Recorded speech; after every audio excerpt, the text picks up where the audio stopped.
podcast, episode number 115. This is 115 coming at you live. Oh God, this guy. What did you say? 115? Is that what Yeah. you said? Okay. 115. Not 115. Not 115. 115. Okay. So this morning, my phone rings, and I'm like, well, that can't be the dentist because they only email my home email and not call my phone. It's the dentist. Uh-oh. I was shocked to get a call today because it's actually it's a statutory holiday. Well, it's actually not a statutory. It's a holiday today. Statutory holiday? What's it, going around raping people? Yeah, they're celebrating underage sex. We have what are called statutory holidays in Canada. Canada sounds really fucking stupid. Now stop. Do they also have a crime called statutory rape, or do they call that something else? No, we have that too.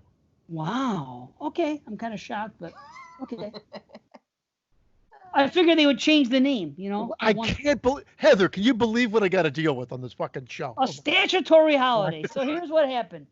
One time I was 20 years old and I fucked a 17-year-old, and they said that it was statutory rape. You know what I mean? Well, her father said it. She didn't, of course. She loved it. But I mean, what I'm saying is, so that's a crime. But she loved every minute of it. Of course she did. Now, Junior was in his prime. But I mean, to have a holiday called a statutory holiday, I'm thinking, who would be celebrating that? But anyway. You, evidently. I was happy. I mean, I wasn't, forget about it. No, so I get a call from the dentist, and I got an appointment tomorrow at 8 o'clock. My tooth is in. Premiere next episode. I shouldn't even say anything. I'm knocking on it wood. I'm knocking on anything because I want to make sure this happens this time. Can you stop yelling at us? Last time. What? What were you saying, you fucking scumby? Scumby? Scumby and Pokey? That's fantastic. I like it. It's a dirty Gumby. Yeah. Yeah, Scumby. He was once a little green ball of shit. Scumby. I had said, can you stop yelling at us because you were coming in very hot. I am. Holy shit, it's red. I'm gonna be off the fucking charts. Fucking Jason Smith is gonna walk into the room. Listen, he's gonna fucking Get the fuck what that guy says. Did you say Ed's red? Or show after this guy every now. I love you, Jason. Long time. I love him. You know I do. But I gotta poke fun at you.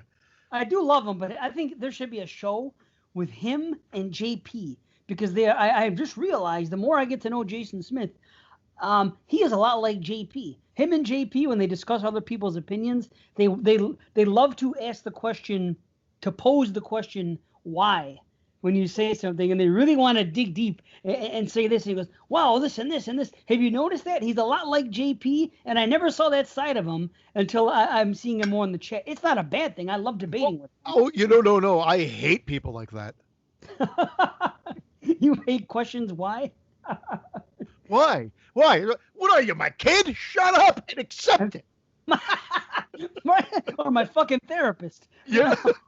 Why? Why? Why when I send out 75 notes on a dating app do I get one response from a questionable lady? I don't know, Jason. Maybe because you're on a fucking dating app. You're outside to meet people for real. Oh, poor Jason. I'm telling you, Jason and JP, they should hook up. They probably don't have a whole lot of interaction with each other except in the chat. But I mean, they both do YouTube shows. One's, much bigger than the other. And JP is JP. I mean, he's a hell of a podcaster, host, whatever you want to call it. Yeah, I think the two of them should get together. Yeah. Huh? They should. I agree. Yeah. So guys, listen to us. Can he take the name? Could he steal go, hey, Becca, yoink in the Mic of Madness with Jason and JP? They could. Why not? There could be two in the mic, like it happened with Skeleton Crew. When Skeleton Crew first broke up, there was things going on, and Michael J was going to take the fucking, there was a big thing about it. He was going to have another Skeleton Crew, even though Alex was already doing the Skeleton Crew. Michael J left it, but he was one of the two founding fathers. So he was going to do a Skeleton Crew. There was going to be two of them. So Founding fathers. Founding fathers of the fucking podcast. Well, I got to tell you, I do have 4 other Exploding Head shows going right now. What? Yeah. How? Well, I'm doing one of the Schroyer brothers. Yeah, sure you are. Imagine that. The Schroyers and Christian. Yeah. Oh fuck. Well, Why? maybe. Shut up! Why? Why? Yeah. I gotta get a dick and fart joke in. It's my quota. You fucking want a deep dive? I You got. know what their show could be called? JP and Jason, JP and JS. It should be called Why in the Mic of Madness. Question mark. You know, why not? I made a joke about him in a dating site, and I just want to say false. I couldn't imagine dating in this day and age. Oh my god. Look at all I couldn't imagine anyone dating you in this day and age either.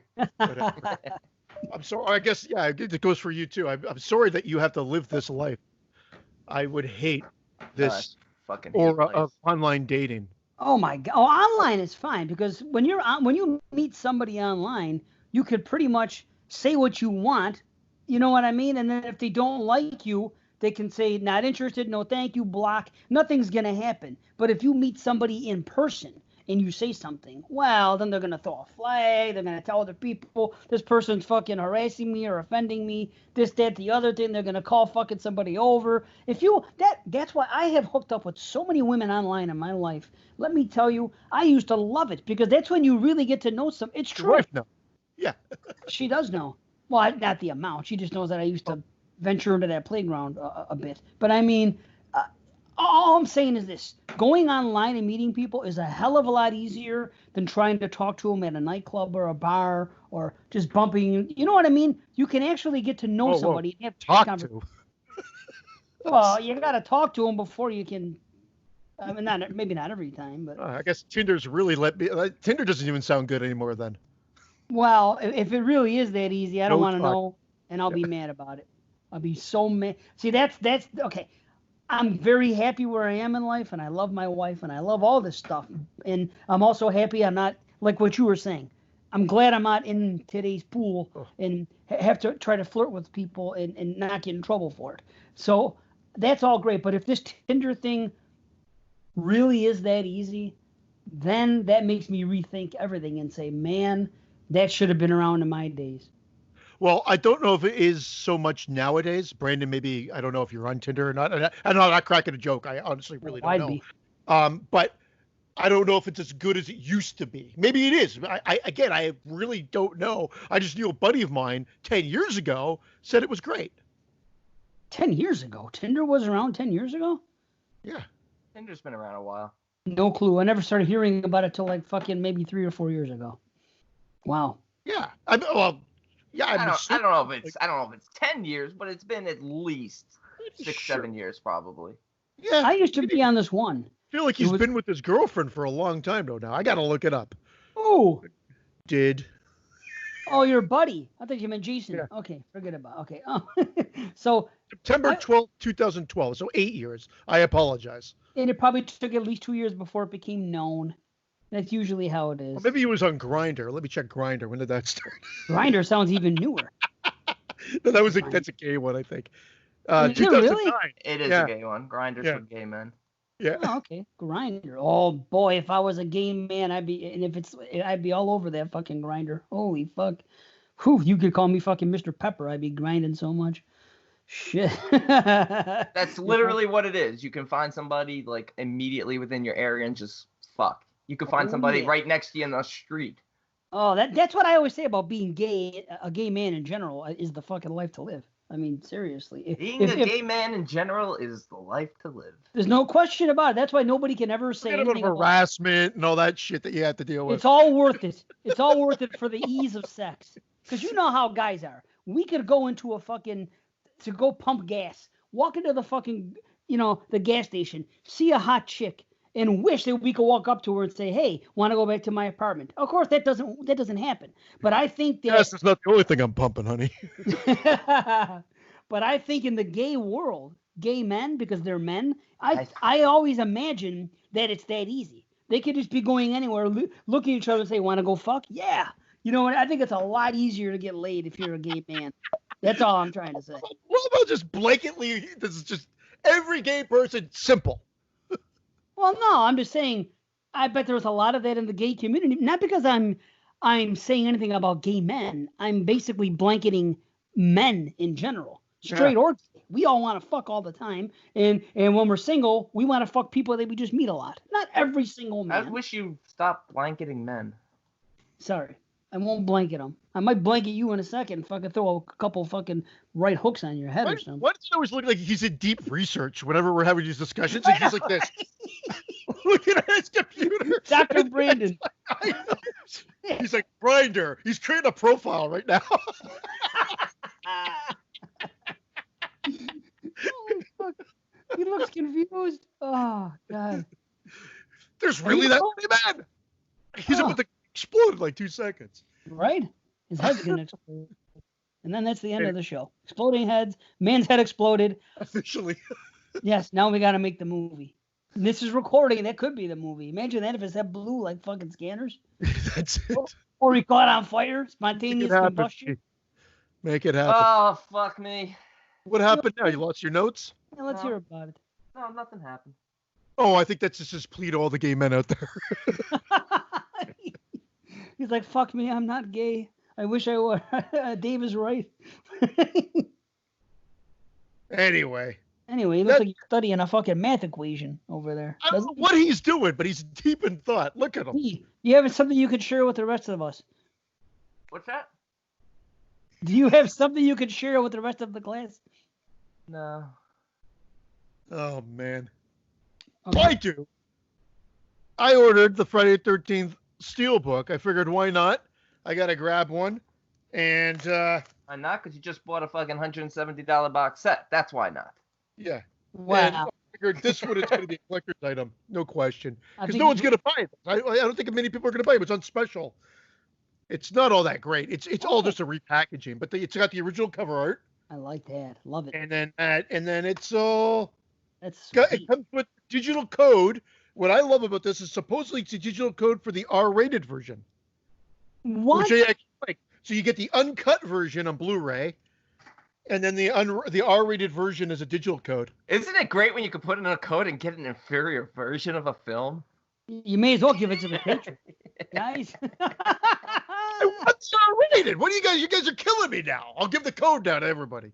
I want didn't say give it away. I love I would the R-rated anyway. version. Well, you know what the difference is. I'm not Well, gonna tell you. less gore. You're not a big gore fan. You A would little love less you would love the Saw franchise if there was no gore in it. Yeah, you're right. He might want the R-rated more than the Uncut Friday. He just might. In fact, he Matter wants of a fact- he wants a dog in Final Chapter to just be called Don because he hates gore so much. He doesn't want gore done.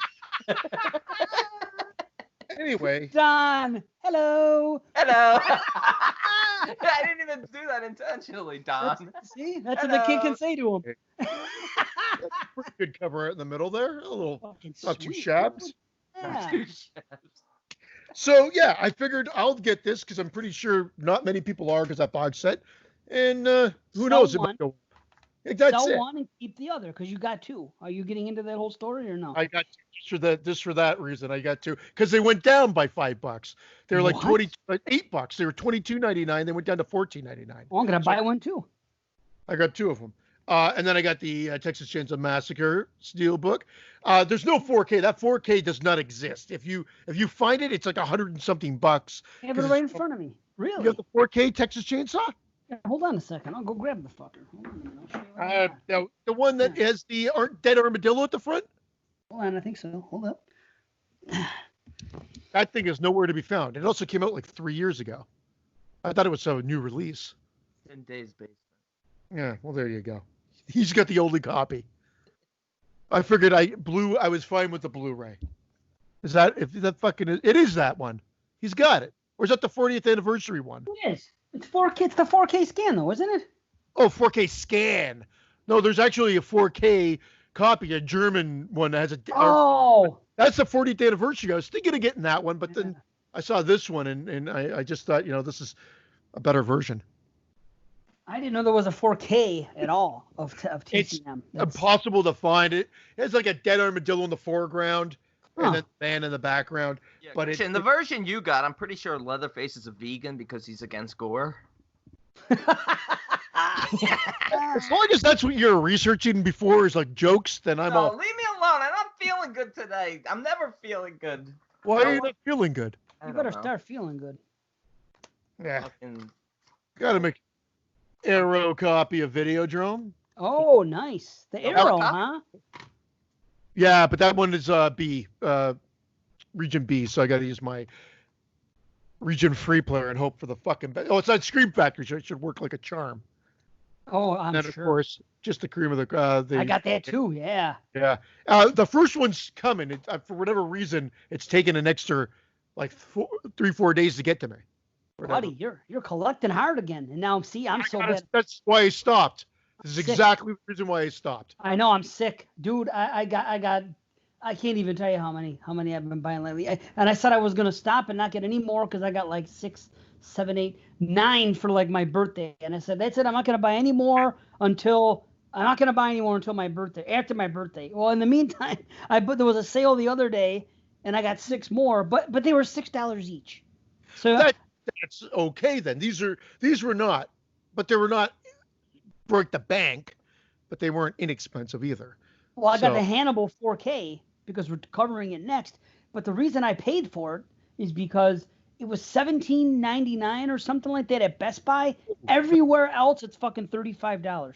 I thought apparently the Best Buy then. In this case, it was.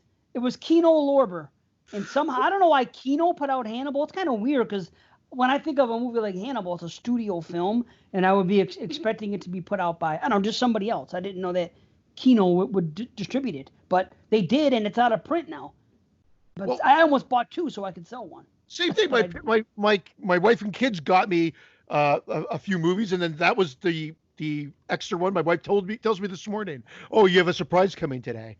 Still, and it was that one. And the reason I've got the would have been funny if it was Divorce Papers. Funny. That would have been a gift into itself as well. I'd be on Tinder tomorrow. Let's see if this is all what it's cracked up to be. I've got the Criterion DVD. So all that was ported over to the Criterion Blu-ray. So I'm figuring, why not go for the Arrow one, get all the other extra features? Yes. That's how you have to think, Brandon. You're right. That's how you have to do it. I have the Criterion Blue, actually. But the freaking dumb thing about this, and I got to tell the story. So I order this.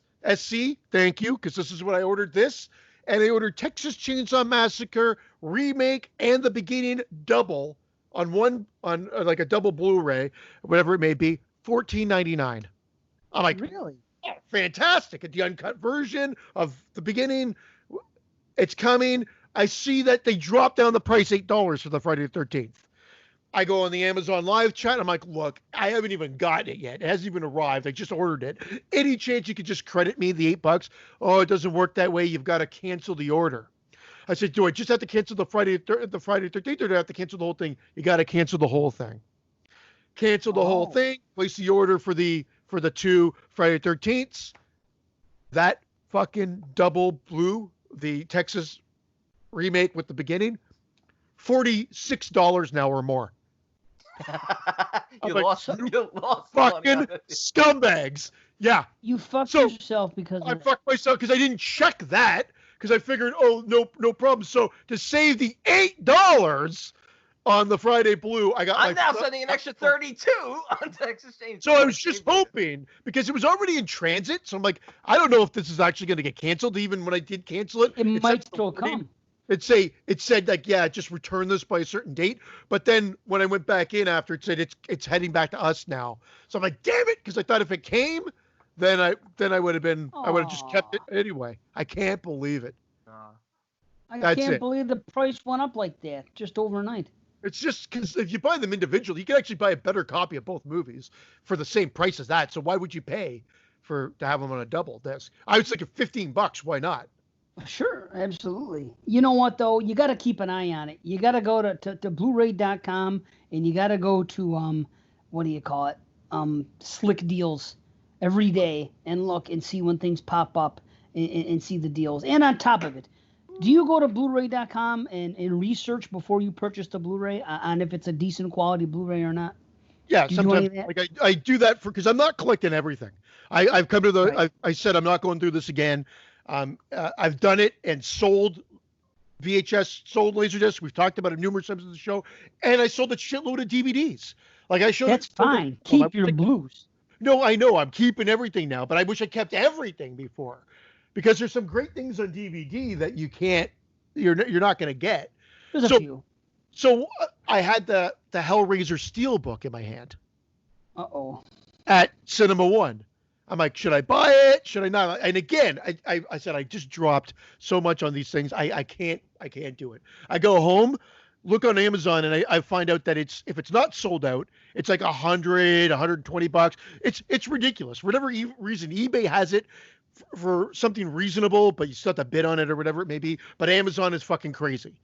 So unless you guys can find it for something else, I haven't been able to find it really inexpensively. So I know it's $46.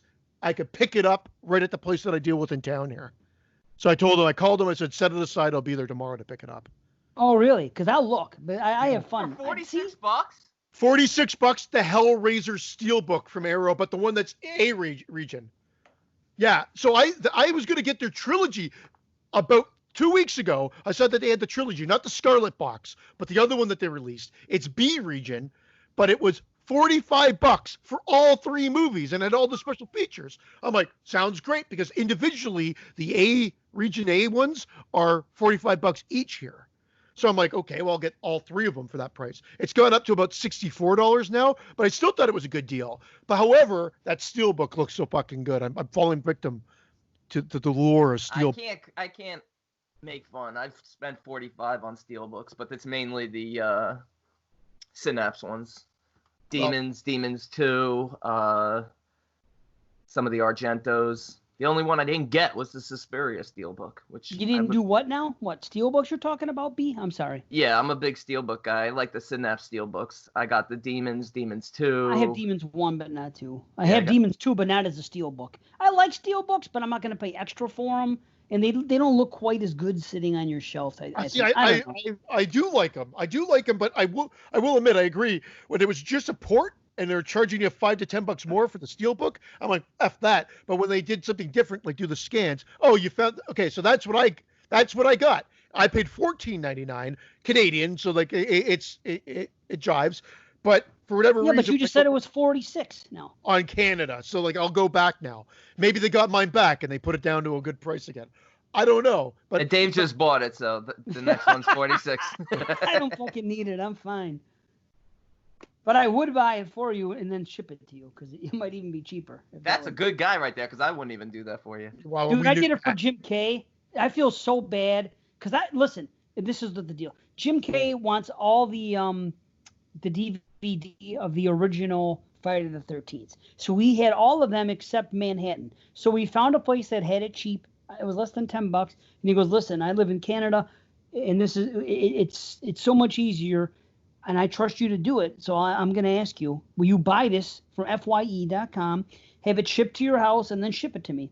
And I said, fine. I said, it's really tough for me to get to the post office because of the hours I work, but I will do it and I will get it. And it took me maybe a month to even order it. Then I finally got around to ordering it. Now I've had it, and it's been sitting over there for about 3 weeks. And this is the God's honest truth. I go into work at 7:30 in the morning. I get out at 4 o'clock. I'm home by 4:30. There is no time for me to go into a post office and do anything during the week. The only other time is Saturday morning between 9 a.m. and noon. Now, Saturdays primarily, we are recording. Yeah. And if I'm not recording this, I've recorded some other podcast. Saturday morning seems to be my time. So I feel bad, but I mean, the God's honest truth is I honestly just cannot. Just hold it up so Jim K can look at it now. He's not a patron, is he? Not even a patron, but he's not a patron. Fuck him. Let's burn it right now. 3 more weeks he waits. I've already spent the money. I got to be reimbursed. Think about this. It was all my money. Keep it for you till it becomes a collector's item. The girl I dated before I met Carrie, she lives in the UK. You know how much I want, and I'm friends with her on Facebook. You know how much I want to ask if I buy the Dawn of the Dead box set? Because they're not shipping anywhere right now except for in the UK. I won't order from them. Everything is so fucking heavy. Is that the reason why they won't ship out? Yes, It's of so course. heavy. They always say it's like, this is 20 pounds. I'm like, I don't want to order it then. Like, that's way too heavy. I Like, agree. that'll break my shelf. Like a zombie head in there? That'll break your shelf. It was a joke because British use the pounds. It was a horrible joke that failed miserably. No one laughed. I laughed. Oh, I thought you were. I said I won't order from England because everything's so heavy. They list, the pounds. Well, I thought you meant the pounds, like because the more something weighs and the further away the region is, it's going to cost more money. I took it literal. You understand what I'm saying? Yeah. Yeah, that's why I didn't know it was a joke, because I was thinking the weight of the product, because I used to order from China all the time, and a lot of it has to do with the weight. Well, everywhere. The further away they go, the more something weighs, the more it costs to ship it. So I didn't realize it was a joke, because I'm thinking of, Yeah, sorry, B. But you know what? Well, or 4K restoration. Really? Yeah, I think it came out right. It's the 40-year anniversary. It came out after that, and they just packaged it so that you'd have to double dip.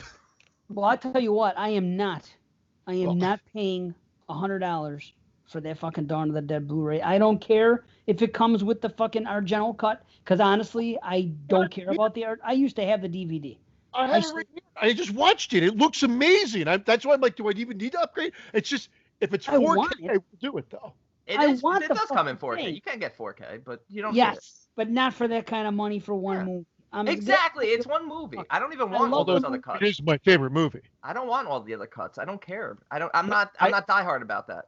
I hear you, because actually the cut that I always watch is the original cut. Exactly. Exactly. I have the DVD. The DVD I have is actually still sealed. I never opened it because what? It's still sealed. With all 4 in it. Oh no, it's the old Anchor Bay DVD. Oh, DVD. When you said the DVD, I thought you meant the other one that has all 4 cuts in it. Oh, I wish I had that one. Sealed. You could fucking sell it for a fortune. No, I have. I think you can sell, but not. It doesn't. It's not that. I have the Blu-ray. I have Dawn of the Dead on Blu-ray already. I have the Anchor Bay fucking blue. I've had it all this time. Yeah, I have the Anchor Bay DVD. The blue you have, I have the exact same one in DVD. Right, and believe me, I want that fucking new set. But I'm not. Yes, I am a collector, but I'm not that much of a mark. I can't do it. I'm sorry. I just like Suspiria. That's it. Suspiria, $59. I'm not doing it. Luckily, somebody sent it to me. It was gifted, because I know and they know that I won't do it. I will not. I'm sorry. I cannot do it. The Friday the 13th is one thing. Which, by the way, right now you could go onto Amazon or other places and buy the regular version for $130. It's still out there. So people, get the fuck. I'm buying another. I put another one. Here's what I love about Amazon. You can pay for you can order something now for pre-order, but they don't take it out of your account until they ship it. Yeah. So you buy it now, October 20th or October 10th rolls around, they're going to ship it out, they take the money out. If I want to change my mind between now and then, so be it, I will. And if I see that it's still available to everybody, I may just cancel it. But if I see that it's gone, I'd be a fool not to buy a second one and fucking flip it. You could criticize it all I want. You making fun of Brandon for not keeping those 3 that he ordered? Well, I mentioned it last show. I know. It's his business. I'm just saying, I have to take the opportunity to make a fucking buck. That's his business. If somebody is dumb enough to pay an extra $100 for something, then by all means. I don't want the hassle of having to ship all that stuff out. Plus the cost of shipping for that stuff. That will be heavy.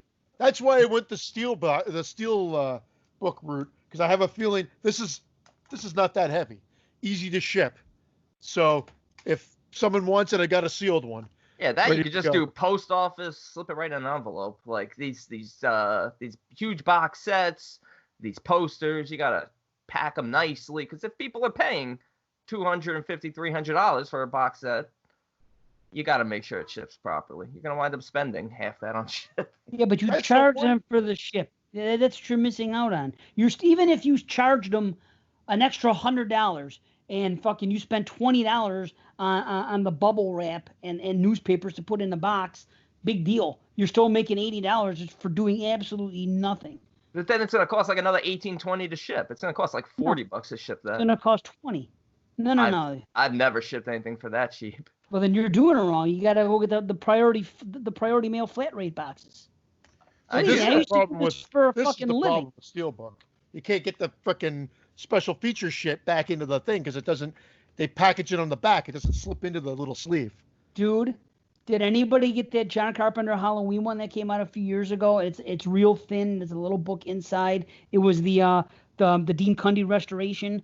There was one of those things in the back, and I finally took the sticker off yesterday. I got so sick of looking at that fucking sticker hanging half off of the back. You know what I'm talking about when you buy a Blu-ray? Yeah, but I got the 4K of Halloween, so Well, I do too now, but I'm saying yeah, I didn't get the one that this came But out. I know what you mean.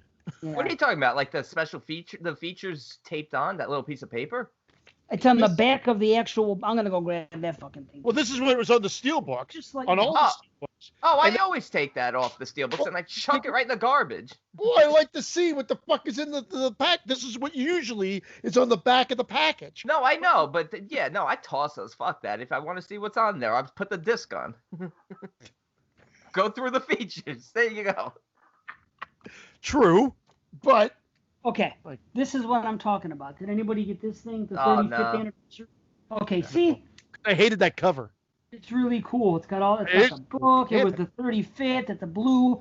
Now you can see if you look at this thing closely. There's these 4 little glue marks in the corner, and basically, it was hanging off for the longest time, and it had all the special features here. It was a thing. So yesterday, I finally had enough as I was rearranging everything, and I tore the fucking thing off and tossed it. I couldn't take it anymore. Dude, I hate It was those. in the You know, back. they put those on the box sets. They put those on the Halloween box set. Scream Factory had that taped on. I pulled it off on the box set I got. It ripped the top of the box.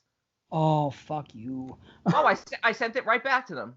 I Oh, said, did you? I sent it. I said this is defective. They refunded me the money. I bought it again. Took off the tape. It was fine.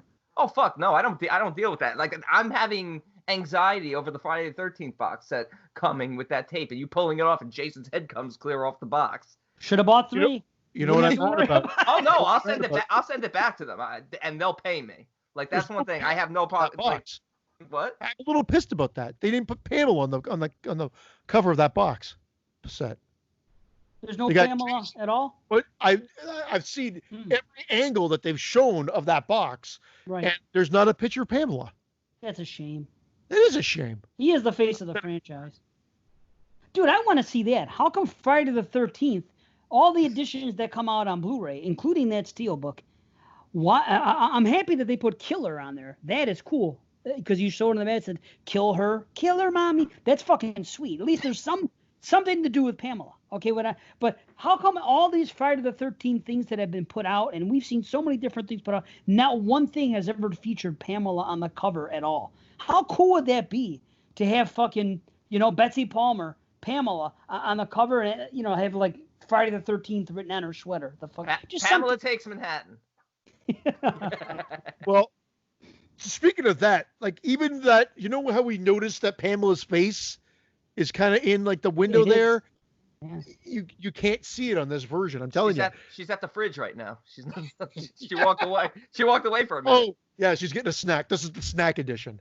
Sorry. It would actually be a cool addition if they could somehow hologram it where she appears and it looks like she walks away, disappears, and it's just like Oh, that would be cool. that would be awesome. But I know what you're saying, Christian. She's not in the window there. Dude, Yeah. someone's making this diorama thing, and it's fucking the Packanack Lodge from Friday the Oh, I 13th. saw that. The Yeah. whole fucking dude. I mean, it's gonna be a lot of money because I looked at his page, and things go anywhere from like $80 to like $1,700.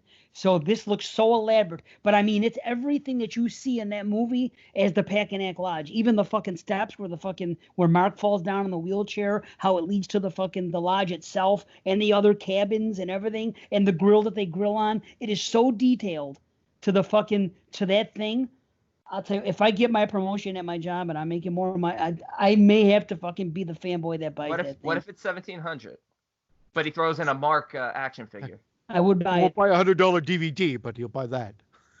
No, it is a Yeah, cool. you- 'cause I you're saw never it. It's gonna great. get that. I would love it too. It's so I- rare and it's such a fanboy thing. How many people in the world are gonna have that? You know what Seriously. you know what you do? You put that on display in like a glass case, and then you put the movies around it, the box set, and all your collectibles around it. Like that's something you do. Like if you get something like that. Where did you see this on Oh, Facebook? I'm assuming, right? Yeah. I liked this page. I saved it, so I'll get back to you so you'll see it. It's really cool. I'll tell you what though. I took Sackhead out of the package, the Funko. I couldn't take it anymore. I could not take it anymore. I mean, I showed him last show, but you can only see half of his head, and it's even worse with Black Phillip. You can't see shit. So I said, you know what? I'm taking I don't know, everyone keeps him in the boxes, and I said, you know what? Fuck this shit. I took Sackhead out. I put him next to my other Sackhead and my Pamela in the other room. And one day the room's going to be all Friday. And they started making love. Then I took out Black Phillip. And here's the thing. He doesn't stand up. So what I had to do was I had to sit him. Well, he won't. The way it is, he won't. He's not. The way these Funkos are made, and you'll know if you take them out. Some of them stand up just fine. Other ones, apparently, they're just not made to be stood up on something.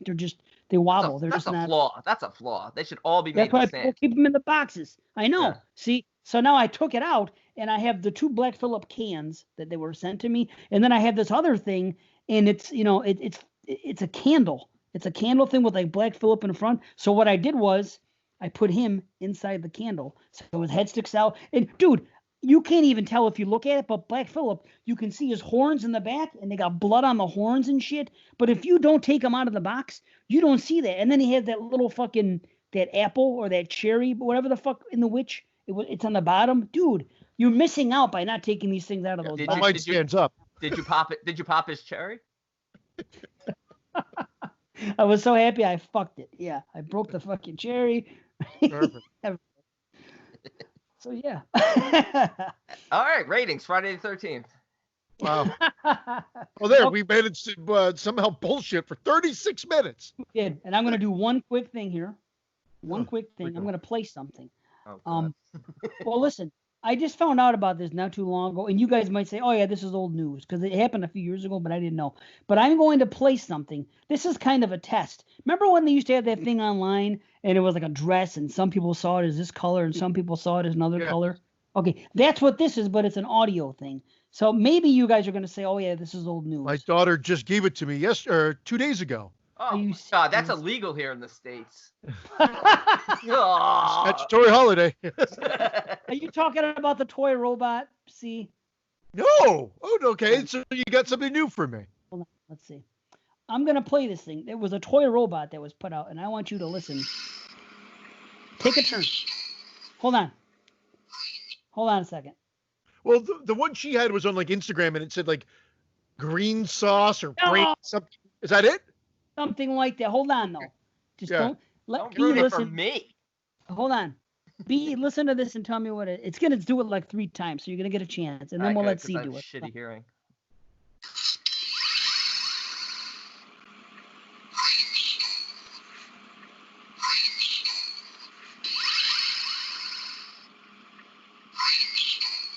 Okay, now remember. Okay, now B, we'll try it with you.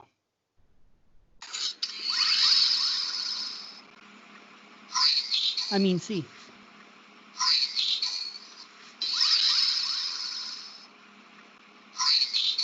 Okay. So this was it, but I keep thinking I'm hearing brainstorm or something like that. I'm hearing I'm hearing creamstone. Creamstone and brainstorm? Wow.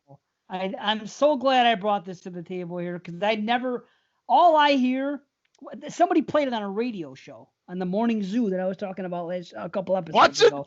Yeah, the morning. Oh, welcome to the mall.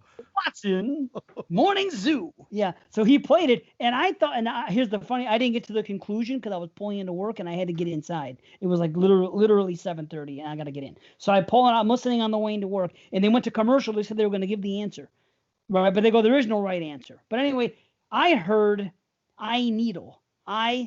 Like, the letter I and the word needle. That's all I heard. Now, so I looked it up online after I got home, and I found out that people usually hear one of 2 things: brainstorm or green needle. Now, I heard eye needle, so I got the needle part. But B, what did you say? Creamstone. Creamstone, which is closer to brainstorm. Yeah. Creamstone Creamery. Let's brainstorm that idea. But And I said brainstorm, but this one took it one step further that showed you the word. And it said, look at the word and listen to the audio. And if you looked at brainstorm, you heard brainstorm. If you looked at green needle, you heard green needle. Oh, so you cheated. You had an answer guide. I couldn't hear a fucking thing. I'm trying to make out these words. Can you play it one more time? I'm really interested. What was it? Green needle or brainstorm? Yeah. Thimble dick. Thimble dick. Needle dick. Needle dick.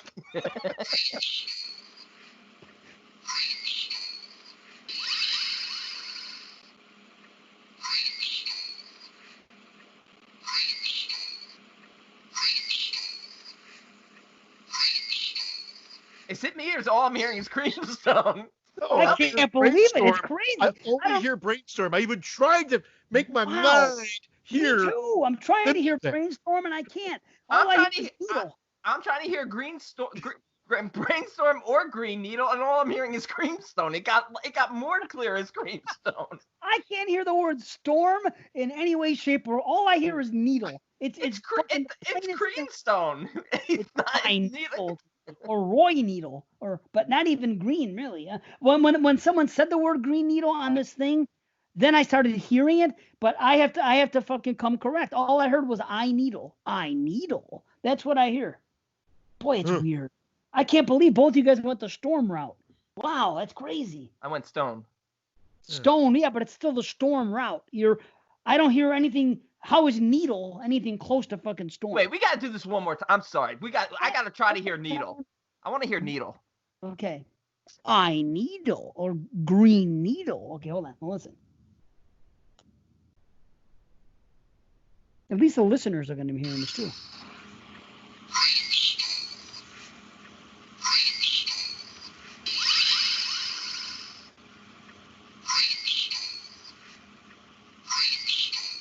Brainstorm. Oh my God, I can't hear it at all.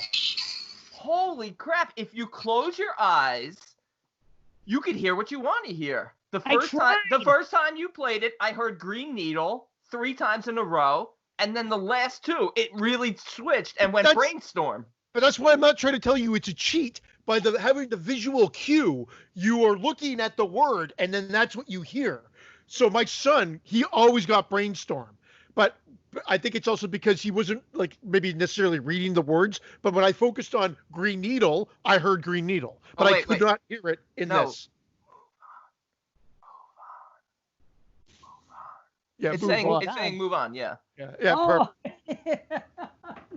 Fucking cocksucker. Okay. Here's what I'm going to do. Yeah. Here's what I'm going to do.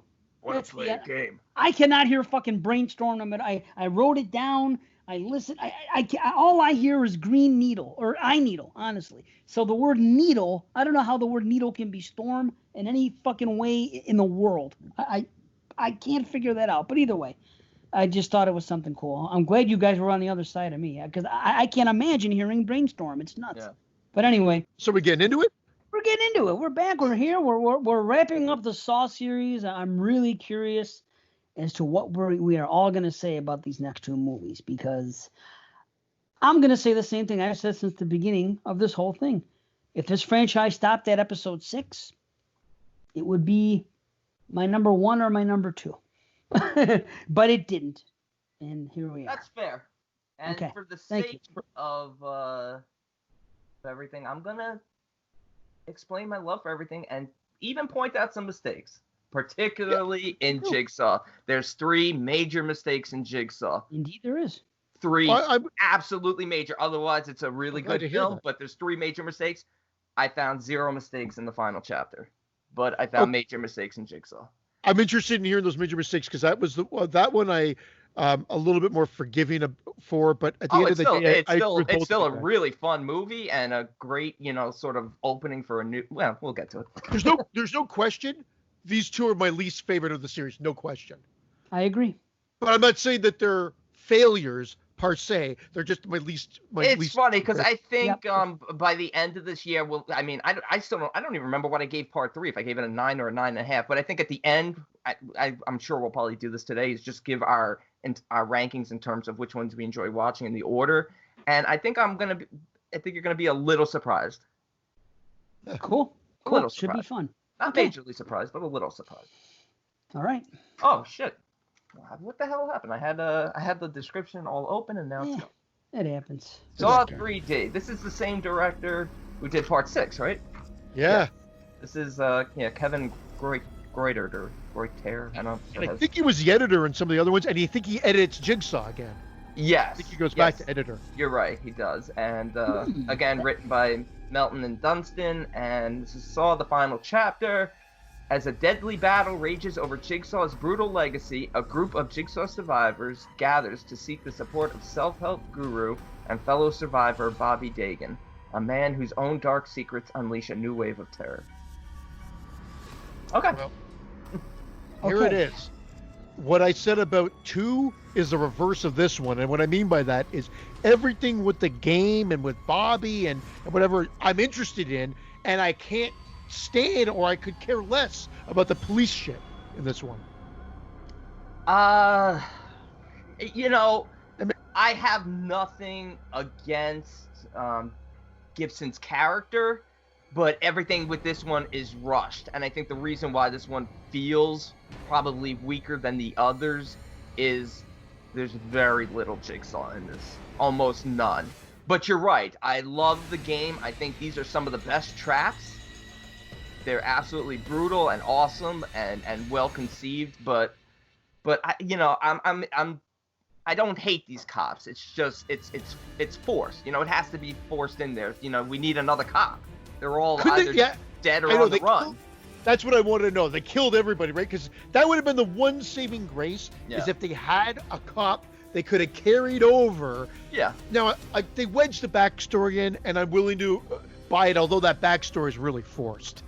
And I wish Hoffman shot first instead of said, put down your weapon and then shot. Like, it was a total dick move. Like, give him a little bit of, like, he could have been a dick. He didn't have to shoot the guy, but he could have shot first and asked questions later. Yeah, he should have shot first because of him saying, you always shoot first. Yeah.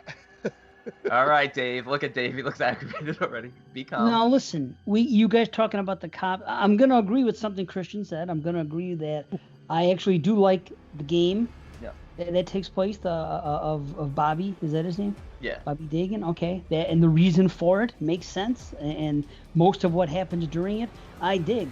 And a lot of the other stuff, there's stuff, left to be desired here. I do not like the guy from Internal Affairs. They do bring that other cop in, that new guy, and I'm trying to find. I was looking at this, trying to see. Final Destination? Oh, wait a minute. I'm looking at the wrong notes. He's from Final Destination? The cop that in this movie is the buddy who gets strangled in the tub in Final Destination. Okay, that guy. I don't like his performance. And I don't say that much, I don't like his performance, and I don't like his character. I do not. 100% agree. That's why I said I wish they had somebody else. I like him because I liked him from Final Destination, but he does not sell the role. The dialogue's more forced than usual, and for some reason, I just wish they had someone else they could have gone to. And Gibson. One of the other things, based on where we're going with the series, because I think we've shown the Mortician a few times. Think of where Jigsaw could have gone based on the revelation in that and who we're dealing with there. If they just used the damn Mortician that's been in all of these movies, the same guy that has looked after every single case. They even had the cop Fisk in a bunch of them. You always hear people saying the name Fisk. I think he looked like he was kind of like Asian. Yes. Why did they bring him back? That's what I'm saying. But with that said, I'm a little bit more forgiving of Gibson. He's very similar to these characters. I mean, he seems a little young to be as jaded. I know he works for IA and he had a rough experience with Hoffman and reporting him, but they always have all the Jigsaw, all the Saw cops seem to have this same sort of like, man, I've had a rough life type of feel to him. He's a dick. He's like Strom. What's that, B? See? Sorry. They're all Danny Glover and Lethal Weapon. I wish they were. This guy 60s. No, the dude is he's like Strom, but he's worse. And I don't like the way he talks to Jill. And then when he goes to that one part and hey, what are you gonna say to me now, crazy? And he kept calling her crazy, like he was basically like my daughter and I laughed. It was Crazy as a name crazier and a than a nickname. crazier than a sack full of cats. right off the Crazy. bat. Right off the bat, he calls her crazy. When she's just sitting in that room, coming there to confess, she does not look crazy. Matter of fact, she looks quite good, as she always does. I don't see that, but I understand that's this guy's character. But he just went there. It's so weird. It's so weird too because the minute he mentions Hoffman's line, she's like, "Oh, will you sign a sworn affidavit?" He's on her team. The minute she goes to him for immunity, he is a dick to her. But I guess if all these killings are continuing to happen and the wife of Jigsaw is still around, it's like, you crazy bitch, what are you doing here? Get away from me. This one feels like the fish out of water. Even though it's the final chapter of the first 7, I can almost draw more comparisons to Jigsaw I the agree. other than this one. This one feels, it's the same director as 6. One of my, if not my favorite of the series. And it's maybe they're at the mercy of the budget, at the 3D, whatever. I will say, and we've talked about this, the 3D in the theater was dark, it was murky, it was shit. I have the 3D version of it for home use, and at home, it's much better. Is it great? Oh. Absolutely not. But at least it's bright. I can see everything, and guts fly out at you, and it can be fun. To be honest, the 3D effects look better in 2D than they did in 3D. I will say that. They look fine. And I like the slow motion saw at the end. I like some of the, I like the Jill dream trap where, the penetrating, car goes right through her or whatever the hell that thing is. And Thank the God that robot. was Yeah, but, I admit, it didn't need 3D, but, trying to cash in at this point. Yeah, I know they're trying to give it the final punch. I went and I remember thinking, well, and I'm a sucker for 3D, and I remember thinking the movie looked dark. The movie just kind of sat there. It didn't feel like it had the energy of all the other movies, all of them. No, to be honest, none of the editing. It just felt dead comparatively. Even right out of the gate, I love the Dr. Gordon follow up. So we see him dragging his way up and sodomizing his wound. And I thought that's a great opening. Only then to go, and again, the hallmarks they use, the landmarks, are so Toronto in that opening trap that I know exactly where it's filmed. I know everything. I'm like, it's bright. And at first I thought it was ridiculous. And I still think it's ridiculous. But remember, this is through and through a Hoffman trap. It's just a spectacle. So when you think of it like that, it works. Everything about it is absolutely ridiculous. But from a spectacle of just getting a love triangle in there to essentially kill somebody in front of all these spectators, there's some amusement there as well. There's also like there's also criminality in there. The tape talks about leading to poor behavior on both Brad and Ryan's parts as a result of Dina's transgressions, and the transgressions made public. I don't mind it. You know what? I looked at it and I'm like, the trap being set up, it's like, okay, how? At night. Fine. Makes sense. Why is the glass unbreakable? Because stores use protective glass like that. Well, one person, did they actually shoot the guns at it? I don't think they shot the guns at it. They just tried to break it with like a briefcase or something. Yeah, like a briefcase. And the guy's like shielding himself, like he's expecting that glass just to shatter in at him. Yeah. It's overdone, but it provides some couple of gory, good moments. I enjoy it actually.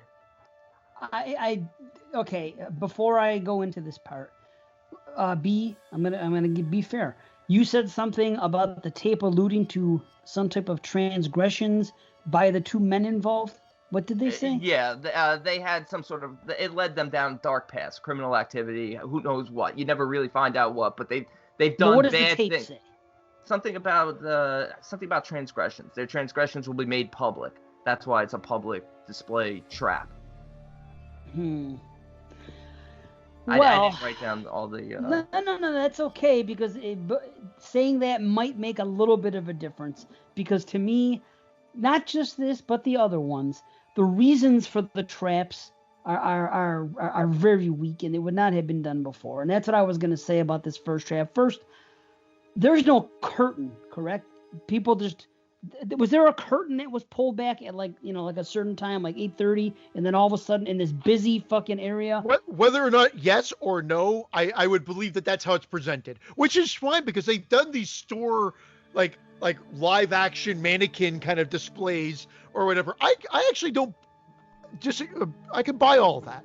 There's no curtain. There's no curtain, but you could buy it because I'm paying close attention because I've seen it a bunch of times, and you're seeing them. Is he frozen? Oh, Dave, are you there? Oh shit! What happened to him? We might want to just hold on, Brandon, because I don't know. There he is. He's back. You disappeared on us, Dave.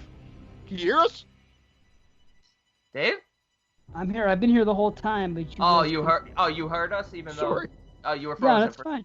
No, I was gonna say this. I don't remember seeing a curtain because I was looking in the window before it sort of went live, before it lit up and went live, and you could actually see them kind of laying there. But like Christian said, it's sort of like one of those things. If you were walking by stores, you kind of really wouldn't pay attention. You kind of don't see the intricacies and the details of it. You would just be like, oh, this is just a window front. She's covered like with a tarp, so it looks like it could be a construction site. All they see is a saw, these two guys like maybe napping or whatever. You'd probably just be like, what the fuck's this? You can't even tell it's really two guys, but you can tell because we know the way the trap's designed. But they're sort of just like sleeping. You're right. And you can't see her because she's in the darkness up on top. So I'm a lot more forgiving this time because I'm looking for the I won't say mistakes, but the things that are criticized most about this one. I'm looking for those things. That's why. Fair. I don't know anyone else's criticisms. I know mine. That's all I know. I haven't really gone in depth. I mean, we did talk about it when I did it in the past, but and basically everybody but maybe there was like 5 or 6 of us on that episode, and like 4 agree with me and 2 were fanboys and they didn't care. But I mean, for me, like I was saying, I don't think this is downtown of some area. It's a busy business section. Everybody walking around with their briefcases, top of the morning, doing their thing. I just cannot. Top of the morning, too. I just can't see. I don't buy this thing being set up at 6 a.m., at 3 a.m., at any time in a section like this and nobody's seeing it. And why even take the chance to do that? Being clearly visible, there's no way that could have been done. There is no way that if there was a curtain in front of it and the place was under construction, and even you would still hear noises. Now, you got to think about a downtown business area.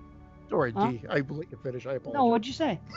No, I was trying to argue against you, just saying I had these hang-ups too, but at the end of the day, it's just these people before. Okay, we'll just use it as Toronto since that's where it's filmed. It's dead. Nobody's there. It's dead in the morning before the rush hour kicks in. They've been working there since 3:30 inside. There could be a curtain there. We don't know at this point. It's all set up. Hoffman leaves. Exactly. Curtain released. These guys. But you're gonna need light to set it up. You can't he could have set it up. He could have set it up at 2 a.m. Yeah, we're seeing. And even worse, you're gonna need light. You're not gonna have see to anything. turn. Well, listen to me. You see that storefront? It's fucking clear. You have to turn on lights to fucking set up your trap. The police would see that. The police do patrol downtown, especially downtown. You might see fucking hookers. You might see all kinds of shit going on fucking downtown areas. Drug users. You go to any fucking any downtown business section of any area in this country or fucking Canada, and you look around overnight, there's shit being fucking patrolled. So you're going to tell me you're going to see fucking lights on and stuff because you're going to need lights to set up an intricate trap like this. And it's not going to be discovered. It's cheap. It's fucking. No, I don't think so. I think he could use, sort of like the shop type lights and stuff and flashlights, very, very low key. And at this point, it's really just to show that he's lost his mind. The fact that he would even attempt to set this trap. The thing that's the most unbelievable to me is the way the 100 people sort of gather together once. Yeah, that's the most ridiculous part about it. Yeah, but that's just normal shit to me. I mean, I can accept that as a movie-going audience, as seeing some. That's what I'm saying. I'm not going to nitpick that. If I was going to, I would. What I'm not doing. I don't like, actually. Well, to me, that's not the nitpicky part. The nitpicky part is the stuff I'm talking about, and I'll even look the other way a little bit on it. That's fine. I'm going to try to be fair on it. Okay. I think it's stupid. I think it's something that never would have happened in the other movies. Jigsaw himself wouldn't have done it. I don't like it. I just don't like it. to start the film, but I really don't like the reason behind it. Every movie we have this, and this. Well, this girl's cheating on these two fucking guys, and she's, I mean, if there's someone could be watching this or listening to this podcast right now if she's smart, and she's fucking playing two guys and getting shit from them. It is not condemnable by fucking death. But they both broke the law. That's on the tape. They both broke the law to. Why would you not say what they did? That's stupid. So if they broke the law, that's the number one reason to be there. Not a love triangle. Not me and Christian are fucking the same woman, and she's playing us both as fools, and we're both fucking buying things and doing this. That's not the part to focus on. The part, if you're going to put somebody in a trap, it should say, well, Christian did this and this and this to acquire this, and you did this, and this, Dave. So this is why you guys are in there. She's just in there for fucking using two men. I mean... No, she's not a pawn. She's just a pawn. It's their game. It's them who are trying to be saved here. It has nothing to do with her. She's just the instrument here. She's the guy with the question mark on her stomach. You could save her, but she's... I found it very I thought this one was very misogynist. I don't know why. This whole movie felt a little bit more. She deserved to be slit right open, playing them right against each other, right. Yeah, but that's not condemnable by death. For her behaviors and what she did to them and what they turned to. Yeah, because you see that. They what they turned to. All you see is two fucking guys. Criminal behaviors. They said they don't. It doesn't matter what it is. It led them down a dark path. But see this. Go ahead. Even if it's not dark enough, don't forget this is Hoffman at this point. This whole idea of this movie is that this crazy man needs to be stopped. He's not even thinking rational. So even if you're right, and I mean they do mention that they've done illegal stuff, but even if it's not that bad, even if it's like, oh, we got parking tickets or we bought some cocaine, it still doesn't matter because Hoffman's lost his damn mind at this point. And that's why I'm okay with it, because I did say it is a knockoff. It's Hoffman going nuts. and Hoffman setting it up at night. I really I'm seeing it. I'm visualizing there. 1 a.m. He's got some low-key lights set up. It's not really that difficult of a trap, given the fact that Jigsaw has pretty much laid out all the blueprints, because everyone's a fucking engineer and a doctor at this point. Oh, my life is the people. Let's be honest. Amanda, Hoffman, and in the next one, Logan, and even fucking Eleanor, who's just a fangirl, are all not only brilliant engineers, brilliant doctors, they're among the smartest people. So Hoffman, I have no doubt, is capable. He's a smart guy. Plus, they've all been trained by Jigsaw, who is clearly on this next level, borderline boogeyman-ish. I can't believe we're not even past the first scene, 20 minutes. I know. It moves. I'm just saying, we're not going to be on the movie for long. The acting of the extras is next level horrible in this opening. And I really wish they edited around them. Did they all win a contest to be in this movie? Because that's what it looks like. It's horrible. She makes a reappearance at the the Bobby Dagan sort of. And that was a good thing when he's doing the book tour. He's doing the TV show. I love that. And the publicist and everyone's like, "Oh, you're supposed to kiss your wife," but then he does it again at the taping of the meeting with the Jigsaw survivors, and that's where he sees Dr. Gordon. And Dr. Gordon's acting is very theatrical, very London stagey, but it works. I like it too. He does definitely come off like Broadway. Yeah, and you see the tweaker there. You see William Easton's secretary. You see some people. Yeah. Does the guy got his hand there? Yeah. Wouldn't they have gotten rid of that hand? Yeah. Realistically, they would have gotten rid of the hand. What is it, a sling? That's it. Yeah. Plus, that hand would come off. Plus, if he was really, if he really won that game, which he did, wouldn't he have confessed his sins and gone to jail? Shouldn't that really be but whatever, that's not even a nitpick. Fuck that. I love that. But before that, sorry, G, he's been deep in research. Yeah, I was so busy trying to find that thing that let me address what you two were just talking about. What were you talking about? I want to hear it, please.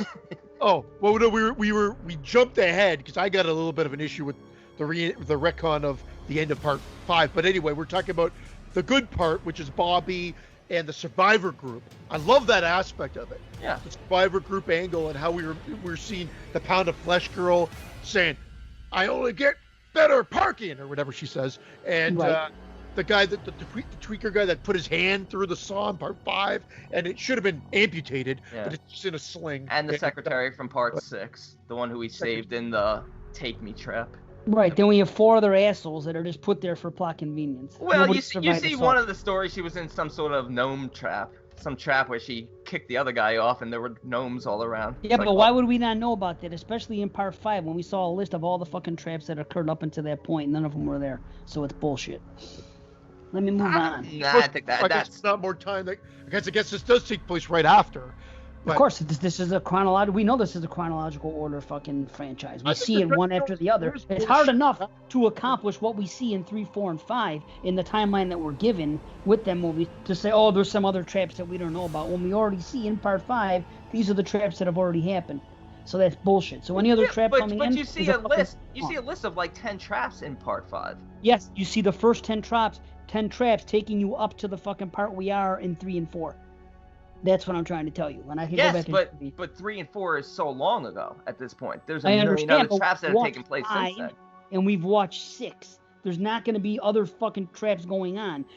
They only had so much going on. And we also see, if you want to take it a step further, we see everything that Jigsaw had set up in 5, and we see the stuff that he sends to Jill. It's all in the box in 5 and taken care of in 6. So there is no other traps to go on. So, but he's done many other traps. He's done many other traps though that we were unaware of.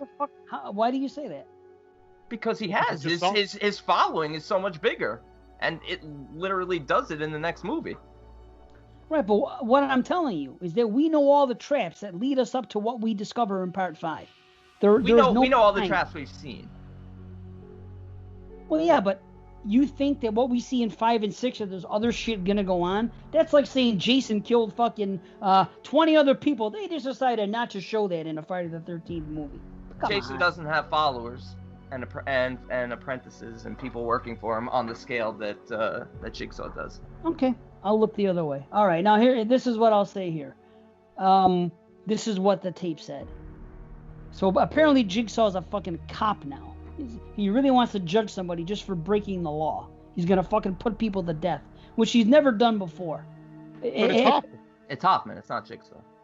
Okay, so Hoffman is gonna fucking put people to death over fucking just law-breaking things that had nothing to do with anything serious. Like in part 5 and part 6, that shit makes sense. Those are fucking significant crimes. All we get here, if it were a significant crime, they would tell us. All the tape says is her fun and games pushed you both to break the law to fulfill her material needs. She's toxic. Now you'll choose. So that's really all they say. It just seems a bit of a stretch. Again, I'll give you fucking the benefit of the doubt, and I'll look past that too. I'm gonna try to fucking play. It's the weakest. I know you brought up 4 when we're talking 4 and thinking, well, they didn't give us a tape at the beginning or whatever, but this is by far, I think, the weakest of the opening traps. But I'm not hating it as much as I initially did when I first saw it, but it's by no means great. But I think you're looking for too much detail. Like you said, it's Hoffman, and we're at the end of the ropes. We know that this is Hoffman's end at this point, especially the way 6 ends. We know Hoffman's a lunatic at this point, so everything we see at this point doesn't even have to be grounded in reasonability or a well thought out trap. He's crazy. He's crazy. You know what I would have liked? I would have liked this to maybe have a breath and maybe given us a 2-year window where other shit could have happened. But they're so on because at this point he's on the there's so much that seems rushed with this that I feel like they needed to have it happen right away. Hoffman's on the lam and Jill Tuck's there and he's got to kill her to finish it. She wants him dead and all this. What if he just escaped and he went underground, kind of like how Jigsaw did? Well, and yeah. He has his own, and then they could have give time to breathe so that we could have developed the story a bit more. But they're so quick, and this is where one of my problems comes in. So when they do the retcon and they bring him back and he gets out of that bear trap, and then she stops and has a reaction of, oh my God, he's out. And then she runs away. I'm like, oh my God, that was horrible acting. Why did they show that? And then they show her running.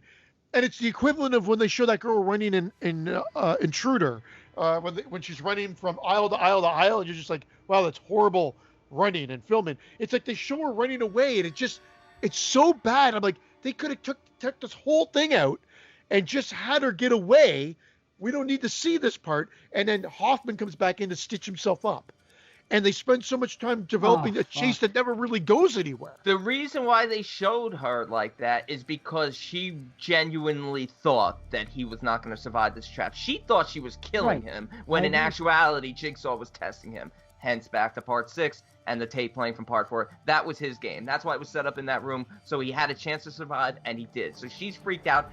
That's why it has to take place so soon after, because now her contingency plan, not only the tape that she dropped off to Gordon in part 6, because she doesn't know what that is. She just dropped it off to Dr. Gordon and left. She doesn't know anything. But her contingency now is to go to IA and tell everything, because she knows Hoffman's coming for her. What if she just got out, thinking, because she was so like super cool about it initially, that she just left and assumed it was going to happen. She leaves, thinks the trap went, Hoffman got out, and now the story develops like 6 months later or whatever. There's the body. You still have to explain the body situation, but I don't know. I just feel like they try to rush things too much here. That didn't bother me at all with Joe. Yeah, it's funny. I really find the acting really bad there. The acting is not great in some parts, but I can't. If it's 6 months later, she knows Hoffman's alive. She would have gone to the police, and he would have been exposed at this point. The reason why he acts so quickly is because even though she goes to IA, he's got to contain it, which is why he goes on the brutal killing spree of all the cops and her to contain it, so he can then disappear. Obviously, he destroys everything, and he's going to disappear into the night and no more games, only to be confronted by other apprentices out there. Which is, I think it's great, actually. I'm sorry. What do you think was great? I think it's great. His whole plan to sort of, it's far-fetched and stuff. In this movie. Hoffman's whole plan, infiltrating the police, IA, and killing literally everyone who would know that they're looking for him and that he's a suspect. If we're in the digital age, it's not just verbal communication. Just because I'm dead doesn't mean all my history doesn't exist. There's got to be people that know this, the FBI was involved, for fuck's sake. It doesn't just end because the guy's dead, because Erickson's dead and everything. That's true. Granted, we're not pulled back looking at a larger scale, but for what they give us, I think it's, within the police and FBI world, he's wrapping it up pretty fairly. Yeah, you would think, okay, millions of other officers in other precincts and around the world know this name. It's because it's such a high-profile serial killer case that he's working on, so they would know this type of stuff. But you would think that, or you would think that in part 2, 3, 4, and onward. Well, him stitching himself up was cool. Yep. I don't like the lack of the wound after. It pretty much disappears to a little line. Yeah. When he's talking on the video, I'm like, my daughter and I are like, does he have a cut? What? So poor. And they should have not. Biggest misfire. Have Billy do the video telecast. Do it through Billy. Do it through any other means other than just him recording himself going, I'm coming for you. And I'm like, this is so boring. This is not Saw. Have Billy have it done through a tape. Or don't forget, he's watching them at this point. He's watching all of them, so he knows his cover is blown. So there's no more games here. Like I said, he's not about the games in this one. He's about kind of closing it up and getting away. So at this point, it's sort of like, here's an ultimatum. Give me Jill, and I'll disappear, and there will be no more killings. No one else will die. But when he doesn't, then it's just sort of, his game is in his sort of his speech. He talks about crossroads and clear path, and those turns out to be the manufacturing building and the homeless guy who was in the clear path, or was it clear path asylum, the mental asylum, the guy who attacked Gibson. That's how he leads Gibson on this sort of chase. Clear Dawn. Well, Clear Dawn, right. Yeah. So, and Brandon, I can buy that, but I guess because we're in a Saw movie, why couldn't they have just given it to us in a Saw realm? I agree with you, though. Yeah. With what you're saying. Dave has to take a break. I think they're saving all of the Saw-esqueness for not only Bobby's game, but for the big reveal at the end. And you're probably right. And that's, I wanted to ask you something about the timing of the newscast, Again, I only watch because I've watched these. Because they're announcing all the victims from 6. Yeah. Does that timing work? Do you think, or is it a little too quick? Or it could be a couple days later. It could be 2 days later. So it works for me. Yeah. All right. I wasn't sure if it was supposed to be because I wasn't like we had that bear trap. I thought maybe that it just was happening. Yeah. Ending 6, and then he gets out of the bear trap, and isn't it when he's stitching himself up that they're? Yeah. Maybe, you know what? This is something that could. I mean, look, I agree with you. That's one of the notes I took about the scar really healing fast. And look, we should be nitpicking the fact that he sewed it up so beautifully. But like I said, everyone associated with Jigsaw becomes not only an engineer but a doctor, like a surgeon. Yeah. Yeah. So but that's fine. I don't care about stuff like that. We suspend that. But maybe it's 2 weeks later. Maybe it's 3 weeks later. Maybe he's keeping an eye. Maybe he had opportunity to get to Jill, and he's just keeping an eye on her for sake to see what she does, and he doesn't, and he decides to act only when she goes to IA. We don't know that. It's just the way it's presented, though. It seems like. I think it's fair. I think it's fairly soon after. Just happened, yeah. And we have a newscast on it when he's like stitching himself up, yeah. And I'm thinking it's hours later. It could be hours later. It could be a day later. But either way, the police found the trap, and. I mean, don't forget William Easton's a high-profile guy. When you have, like, 10 people from the same company, high-profile, disappear, you know. I guess they had to give a guy, that cop that we all don't like, actually Brandon likes him, but that we don't like Dave, I guess they had to give him the backstory with Hoffman to somehow give them some sort of connection.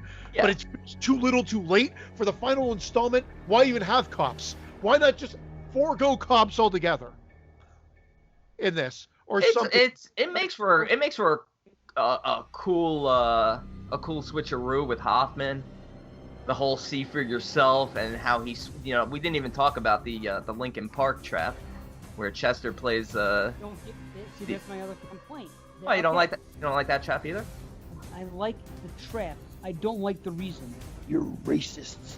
This is what it's guy fucking cheated a girl, a girl using 2 guys against each other, and she's cheating on them, fucking with them, and these guys are racist. Why not have the fucking opening scene? You're jaywalking, and this guy over here is fucking get the fuck. You're a misogynist. We're gonna fucking rip your fucking jaw out. I'm happy with it because I feel like an Asylum Saw movie. No, the tapes are set up just for the sake of driving the cops towards a conclusion, especially that Nazi trap. Make it fool.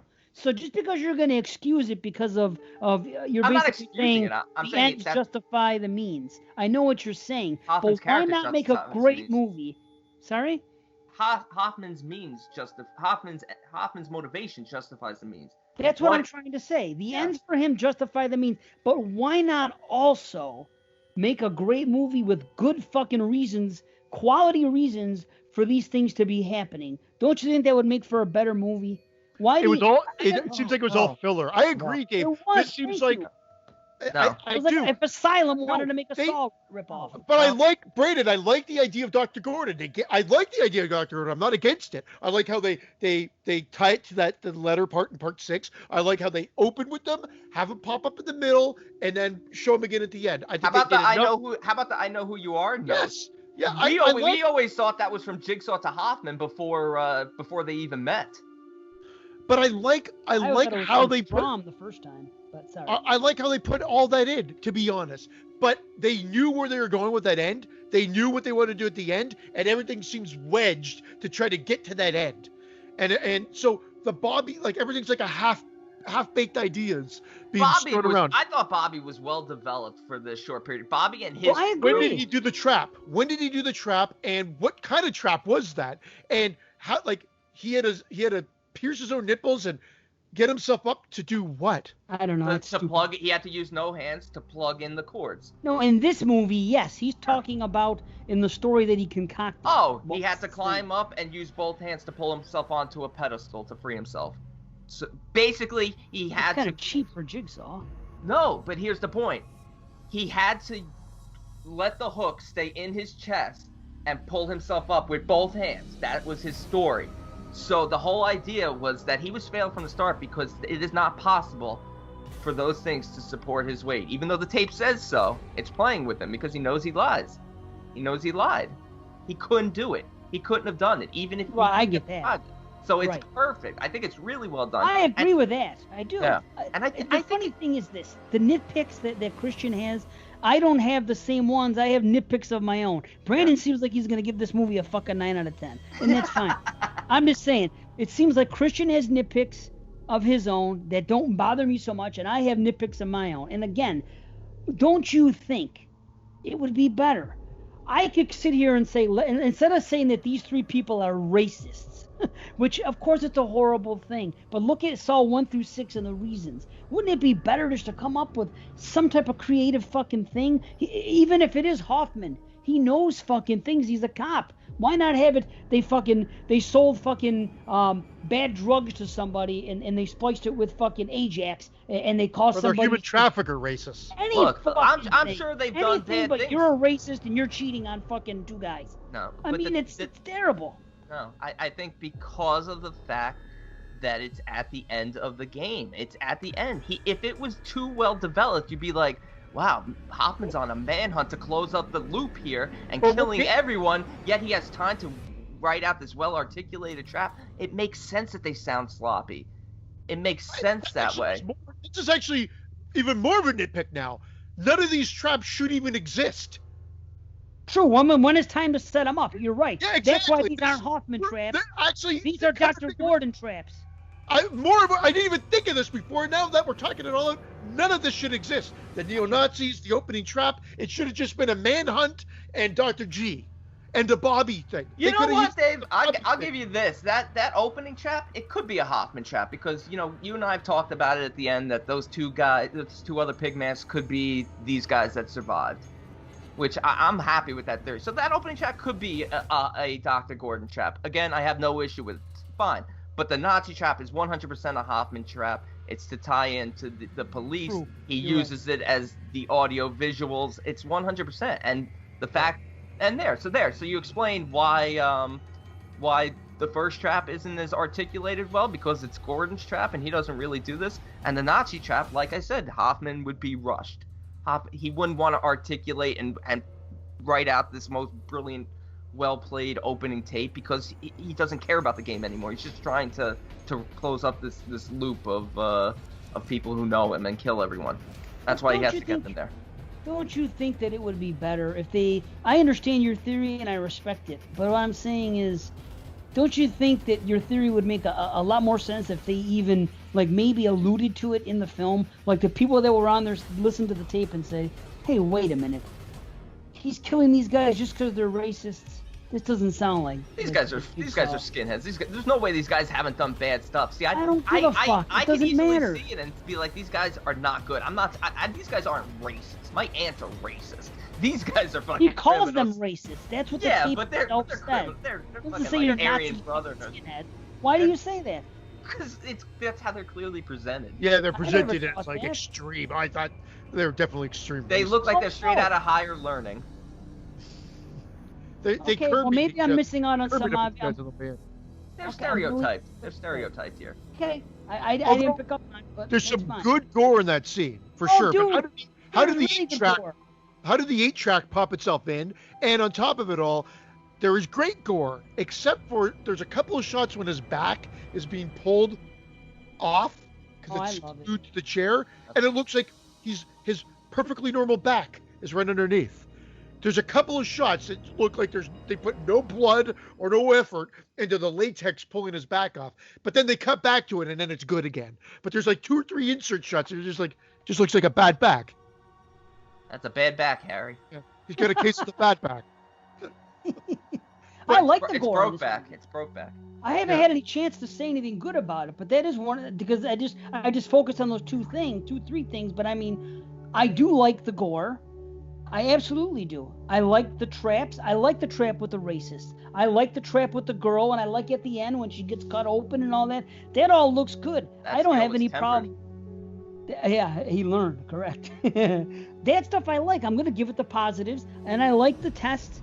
I like the whole theory behind Bobby faking it and everything else, and maybe I'll even take one of my critiques and say maybe those other people in the group, some of them are there also faking it because they're there for a promotional DVD. Maybe they're trying, or maybe Maybe they're on the take. Maybe fucking what's his name? Maybe Bobby has them as hired actors. They're not really necessarily Saw survivors. Maybe that trap never happened with the spinning lawnmowers. Maybe it's just something that, their story. So again, I can look the other way and say those are possible things. But there is some good here, and I'll even say it now. The Dr. Gordon thing, which I fucking said again and again and again, which doesn't make sense to me, which I find very stupid, was just the other day I said, even if I knew that a guy came into this house and chained me in the basement and fucking hurt one of my cats, that would be enough for me not to fucking align myself with him. Not for all the money in the world and not for any other reason. However, I am willing to accept the fact that this Dr. Gordon, based on what we see, some of the things he does prior when he was going to cheat on his wife and how he was miserable, maybe he isn't the most stable human being to begin with based on some of the character traits we have.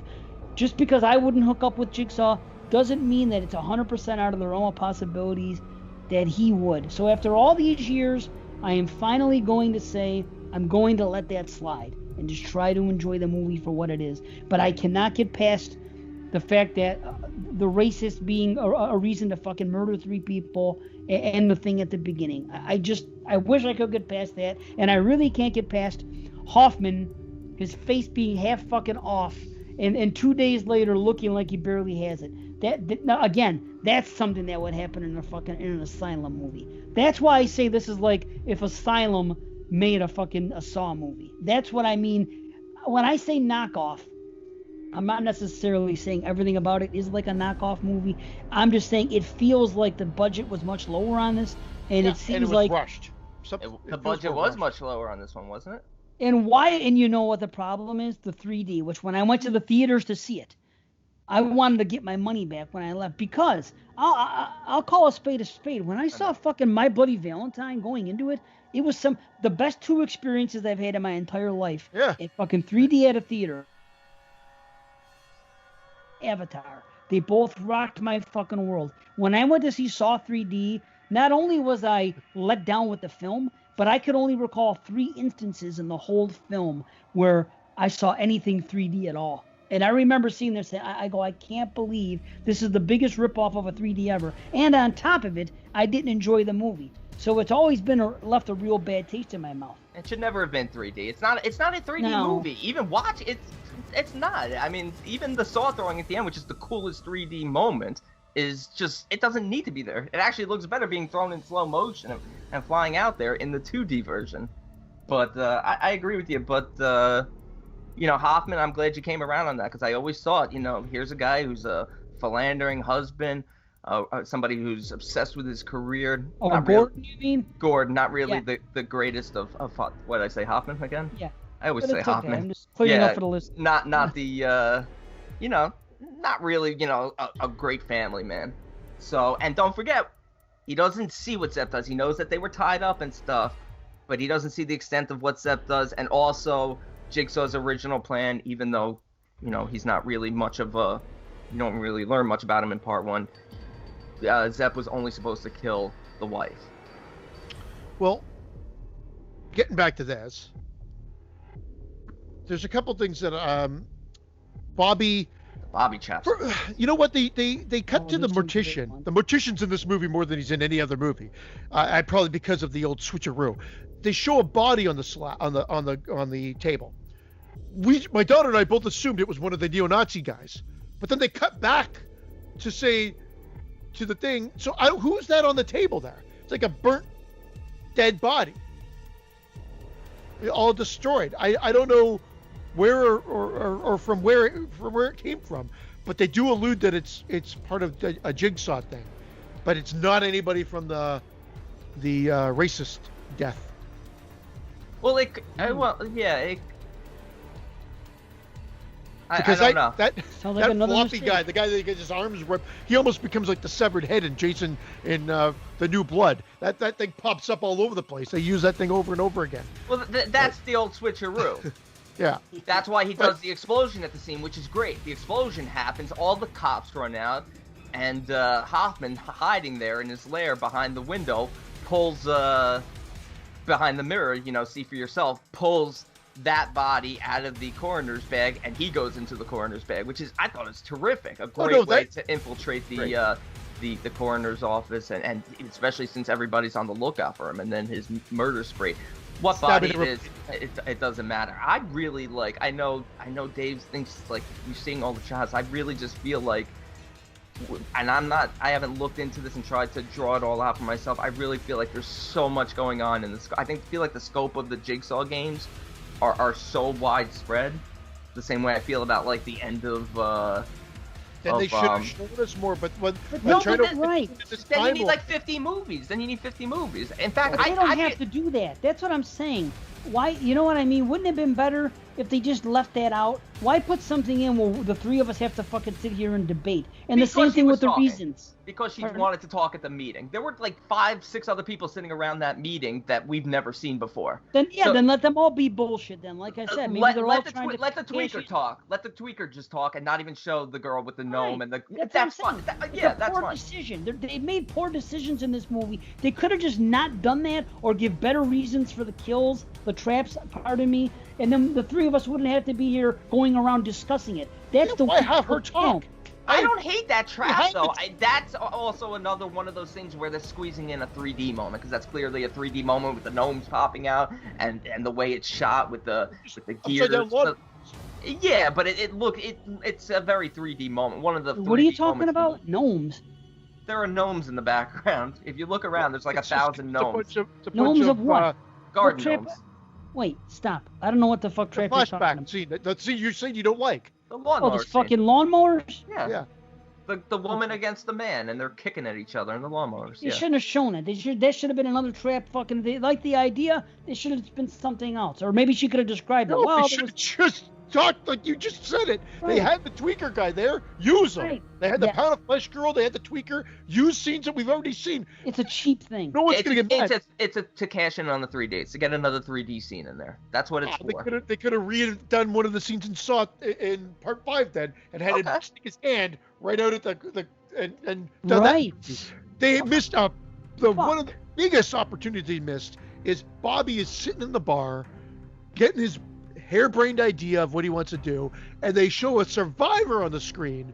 Yeah. And this is the final fucking movie in a Saw franchise. Who should that a survivor have been that he was watching? Fucking Amanda. Yeah. And they don't put her there. They put some random girl that we don't even know about. That would have been gold. Again, another idea of us expanding this scope. I know it doesn't make... It's a missed opportunity. I know, but then it seems like we're going to wrap this up in a nice bow, and again, this franchise is very good at keeping it open for future installments, so that's why they're planting these seeds. These little things can come back. But they didn't do that before, and this is the final chapter. You know what I mean? It was the final chapter. The final chapter is never the final chapter. Oh, yeah, but you know what I mean. I know what you mean. If it was like, we are definitely not doing another Saw, this is it. Like, watching this, if this does well, which it did pretty well, it did a lot better than 6, you're like, okay, we're getting more, so I'm glad they left some stuff open. So I'm just looking at it as the vastness of it. We're seeing new people who were tested, who we didn't see, tested by Hoffman, by Amanda, by Jigsaw. We're like, oh, wait, maybe, they probably were tested by one of those, but the whole point is we're looking at it and we're like, oh, we didn't see these tests. Maybe there's other people doing the tests. If they bring back one of these people, I don't know. I found no issue with it. They're asking too much of the viewer, especially when we're going in. It's marketed as the final chapter. It's 3D. We're gonna bring back Gordon. It makes sense to bring him back. If this is gonna be the last one, he was in the first. It's a bow tie. There's all these things that they just didn't have to do that they did. I just wish they would have made better decisions. They could have left things out, not addressed certain things, or the things they did address. Just spend a little more quality time. And these are good writers, too. They did the last one. You know what I mean? I just think that the emphasis went into the wrong area. I don't know. But I love the one, the girl. The key in the throat? Yeah. Oh, dude. That was a great kill. That was a great sequence. Why couldn't you shut the fuck up? Why not start it early? Shut up. Why wait for the damn timer? Oh, let's get that key out. They do that in every game, and that key was not coming. That key was not coming out. But the lawyer, when Billy slams through in the cage, and the Yeah, it's basically a calf press he has to do, where those things go into his sides. Oh, it's great. Great kill. I mean, Kale's trap. Great. And again, Bobby's a very likable character. Bobby's story and Bobby's traps, that part is good. That's what I'm saying. They should have kept that. Maybe because I guess they had to establish the whole. No, they didn't. You know what? They didn't. They could have started it with the trap because like this movie and the series is great for going back and then showing the flashbacks of how they got there. So that they could have showed the scene with Dr. Gordon in the on the round table, and they could have showed him in the bar, which they do anyway. They do go back and do it. So I don't understand why they couldn't have started his story and his challenge earlier in the film. I agree. Right there, it would have made for a tidier, more interesting film. Yeah, and do something different instead of having Jill fucking locked up in custody all that time. I hate when they do that. Just like I don't like when they do that. Like this is what my note says, and this really sums it up. It moves quickly enough, but I miss a more intriguing back and forth. That's what in every movie I've been praising it all along. I love the back and forth, the past, the present, this and the game over here, the investigation and Jigsaw's past. It's a beautiful flow in most of these movies. In this movie, it just there's something to be desired. And you know I love Hoffman. I love seeing that he's on the run and that it's batshit fucking. It's like Devil's Rejects. You know what I mean? It's the difference between Corpses and Rejects, where now they're on the run and all bets are off. He's just gonna go fucking batshit crazy and do all the stuff, and he does. And I'm not necessarily crazy. Stab. What, he breaks the girl's neck, shoots the guy through the head. You know, he's really. I think it's terrific. And when he gets to Jill finally, I like her ability to fight back. She stabs him in the neck. She should have grabbed the gun. There were 45 dead police officers on the ground. She should have reached down and grabbed the gun. There's no way Hoffman took all those guns away. But she panicked. She ran. She got caught. And I love the sort of, closing up this storyline. What's the first thing he does to her when he finds her? Kicks her right in the stomach. Ooh, wow. Kicks her right in the stomach. Wow. Just a real fuck you to John and to Gideon and to everything. Oh. And I love it. I really do. I didn't pick that up. Yeah. That's fucking great. And it's great that we see finally. I mean, I said it last movie, but it wasn't really. This is where we finally see the fucking bear trap. I'm so glad we see it, and it was glorious in the aftermath. I am sad because it's Jill, because think about it. John created that, and that's the last person he intended it ever to be used on. And it did, so it's kind of like it really shits on the John Kramer legacy, and it's just like, oh. And I like Jill. Honestly, when you put Jill up against Hoffman, as much as I like Hoffman, to me, what she's doing, she becomes, out of all of them, she becomes the most righteous of the bunch. I mean, she's not a follower of Jigsaw, but she's an accomplice in a matter of speaking at this point, So I'm kind of pulling for her, and it sucks that happens. I like that we get the dream sequence earlier, of course, because she looks fucking fantastic in that scene. She does look good in that scene. It's and again, I mean, I know Christian doesn't love it. It's for more gore, and it's for a 3D effect. Oh, the 3D effect is fun. Yeah, the 3D effect is fun, but that same thing with the lawnmower, same thing with that, same thing with the saw thrown at the end. Whatever, it's the SWAT team is worse, so don't worry. Jill looks like a fucking Academy Award winner when you compare to everyone on the SWAT team. But I'm nitpicking. But here's another thing: their acting is bad. The music seems like stock footage music. I agree. And the reason they do it, I think they're waiting for the big build to give it the big finish, so they don't want to shoot their load with the Saw theme throughout, because they want to just have it almost like double dipped and double whammy at the end. But then you get really bad stock music for the whole movie. Yes. I feel like it's very stripped back, like part one. That's how I felt. Like they're almost like kind of paying homage to the first one. I like. You might be onto something. Yeah, it felt. That's what I mean. I understand. I have no problem with these complaints, nitpicks. These views from you guys. Oh, I agree. You actually made me. Overdrive gun. Yeah. The maximum overdrive gun that just pops up and shoots the fucking cops. It's Breaking Bad. That's exactly. That's Breaking Bad before Breaking Bad. So people gotta respect it. And again, Hoffman set this up. It's sloppy. Watch Breaking Bad. I don't have to respect shit. No, it doesn't belong in this movie. It That's doesn't. all. It belongs given the circumstances. It's the point is he's got to wrap this up. You know, the gas being released in where the rest of the SWAT team is at the game when they find Bobby's game, then they release that gas that kills the rest of the SWAT team. You He's don't back. have a fucking SWAT team. No, but That's what I'm that's saying, fine. just leave it out. It's just showing the chaos and the sheer brutal mayhem that Hoffman's path is on now. At this But it point, he's a never fucking seems untamed to- animal. It never seems to get that big. It seems cheap, and I guess they Oh, wish they they left really? it out because they don't feel like they deliver on it. I Oh, felt It's like it an delivered. asylum movie mentality. I felt like it delivered. I felt The like it numbers on delivered the back of his perfectly. teeth, that was a stretch. I like that, but I like still that like because it. that's We've because seen that's it before. that's a tiny little Bobby test that he could actually pass before he gets to Joyce. And Joyce, I feel the most bad for because she was Aw, not complicit in his lies. She didn't know, but I her know. death is fucking fantastic. And this is the first time I ever noticed that furnace is a pig.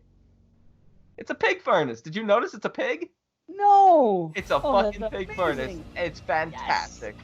I want it. Well, It's a pig.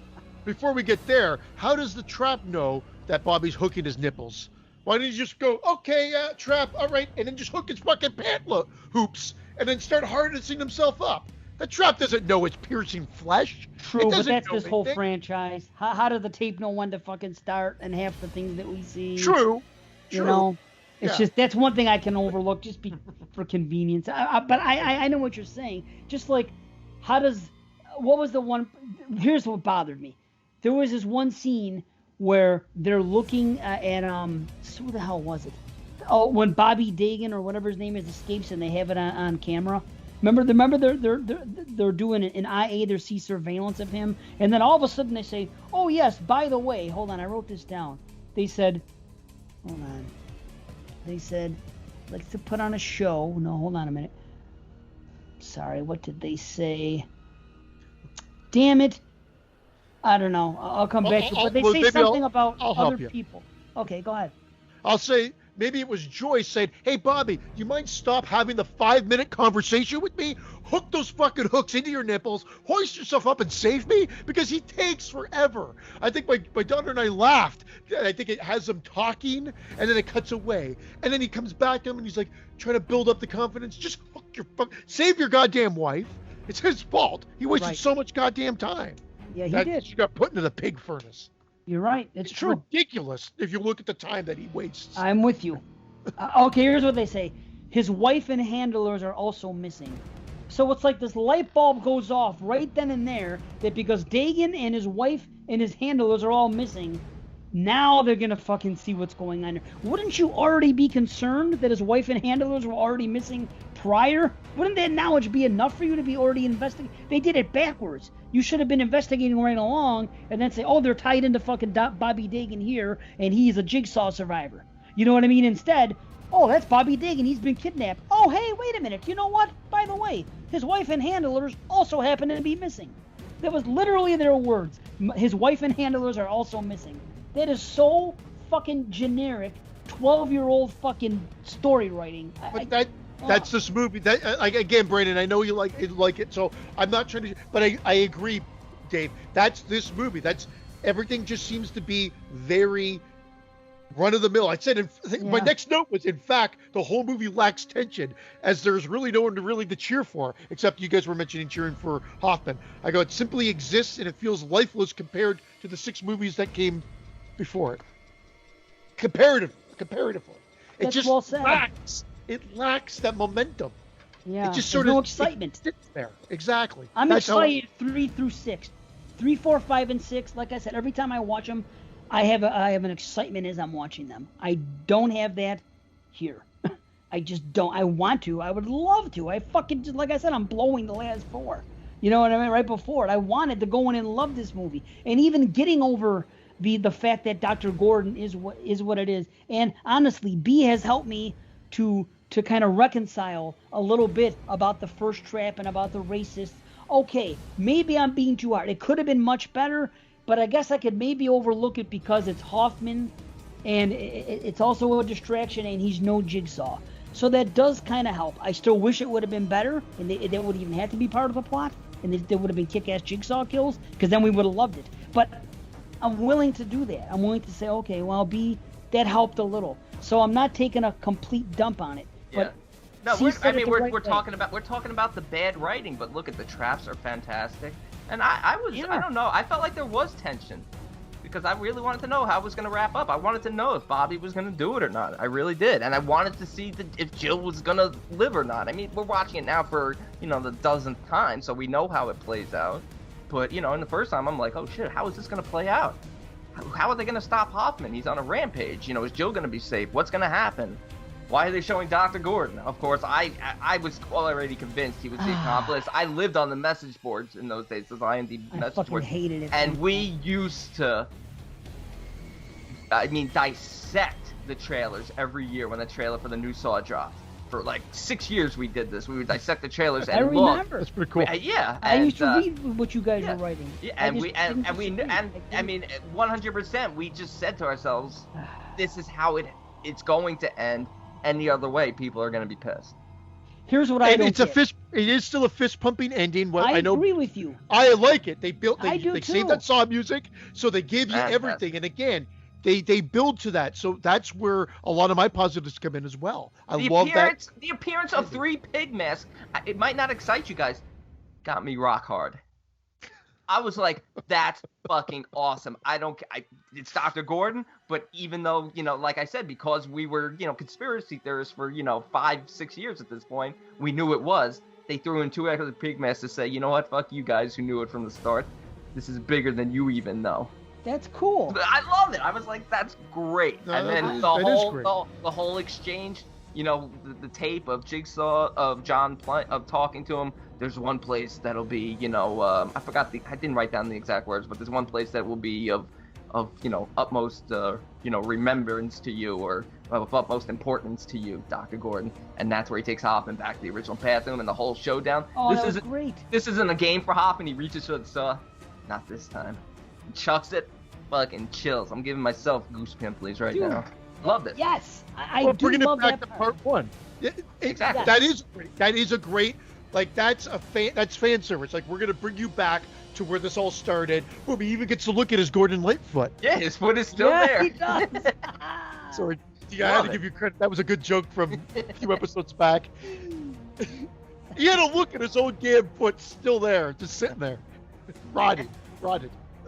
But he was a new man. He was reborn. He cherished his life now. And guess what? Now you're going to be a conspiracy theorist. We don't see Hoffman die. All we see is the door close. Let's bring him back. Seriously, why not? Why can't that would have been better for this fucking Jigsaw movie. Oh, I agree. That would have been fucking great. No. But that next. This is not a game. He's dead, Hoffman. I'm sorry. Yeah, why is he dead? He's dead. With fucking Dr. Gordon being alive? Because Gordon is not walking away and just disappearing, forgetting that Hoffman's there. Him and his accomplices and everybody involved are making sure Hoffman is dead. Hoffman killed Jill. They would have killed him. They lock him in a room. That Jigsaw could have opened up with that would have been great. Imagine Jigsaw opened up the same way Saw did, but it was Hoffman, and then he gets a tape. Oh. Because if they killed him, they kill him. Why not? Don't you just lock him? He has to suffer, and he will suffer, but he's going to die. He's dead. I love Hoffman, but he's dead. If any attempt to bring him back at this point would be a fucking cheat and a fucking disgrace. This is what is a disgrace to Brandon. I'm sorry, it is. But hold that, and this is what would be a disgrace to him. Hate it. He's dead. It was the contingency of John to eliminate Hoffman had his path strayed, and his path strayed. He was given numerous opportunities. Some vindictive mortician is okay as a reveal. What is it, Roy? I'm telling you, man, they would have been better off if they're going to go the mortician route. They should have gone with the guy that was in the mortician for all the movies. Oh, you mean the one who was dead from bleeding out from his carotid artery being severed? Oh yeah, he did get sliced in. Yeah, that's how Hoffman got into the police station. He could have stitched himself up Hoffman style. How come you guys aren't complaining about what a coroner's office is doing in a police station? They're not usually in there. They're usually in separate buildings. You guys want to nitpick fucking everything? You want Christian? I'm actually yelling at Christian now. You don't like the dialogue of the cops. You don't like this. Breaking Bad. You know, like everyone blows Breaking Bad. It shows up 5 years previous in a soft film. Fuck that. Well, I love Breaking Bad, and it makes sense that Walter White could do something like that. Walter White was on another level. This is Hoffman. What you guys are talking about? I don't know. Hoffman's also on another level. No, he's not. He's not a fucking genius like Walter White. He was trained by Jigsaw. He most certainly is. Oh, he's trained. Get the fuck out of here. Jigsaw's a fucking boogeyman at this point. I can hang out with Jigsaw for 2 years straight. I'll never be the engineer he is. It's more than we're talking about. Will, because he'll teach you for years and years. Sorry, Christian. He'll teach you for years and years. Again, we've gone on this one longer. 5. Yeah, we should wrap this up. I actually want it to be done by like 15 minutes from now. But... Yeah. All right. I like it. I'm rating it higher than I would for my own personal reasons. I'm bumping it up a half a point higher than what I would give it as a movie. I'm giving it an 8 out of 10. It gets a half a point extra for nostalgia regions, but it's an 8 out of 10. 5.5. What is it? 5.5. 5.5? Well, I've come up to a 6. It's a little more. 5.5. That's why I was yelling at Christian at the end, Dave, and not you, because I knew this fucking skunk was coming down on it. It's a 6. Once upon a time, it would have been like a 3.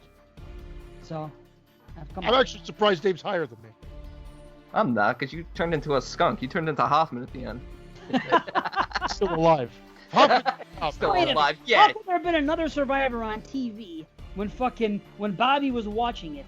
That was years ago, and we know all about fucking Jigsaw Survivors. Another bullshit fucking thing. That's because I'm saying that's where I'm not even gonna say forgive it. That's where I'm like, okay, this opens it up. That there's so much more going on than we're aware of.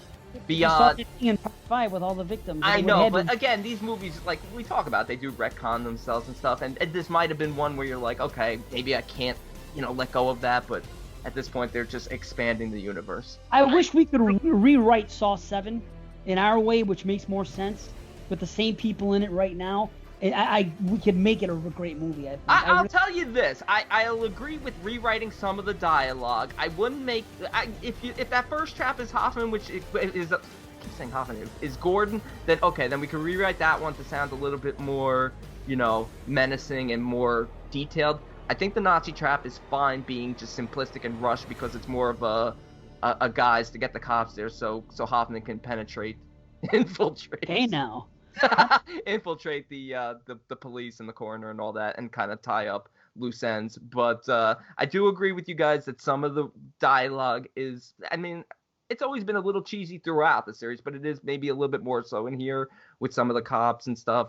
But the plot points are my do like Christian's idea of maybe re-editing it, so you still have all the same scenes, just shot differently in terms of opening up with Bobby. That is put Amanda as a survivor. Yes. I don't know. Why should Amanda not be in part 7? It's the final chapter. That's like, it wraps the whole thing up and it brings her back for one.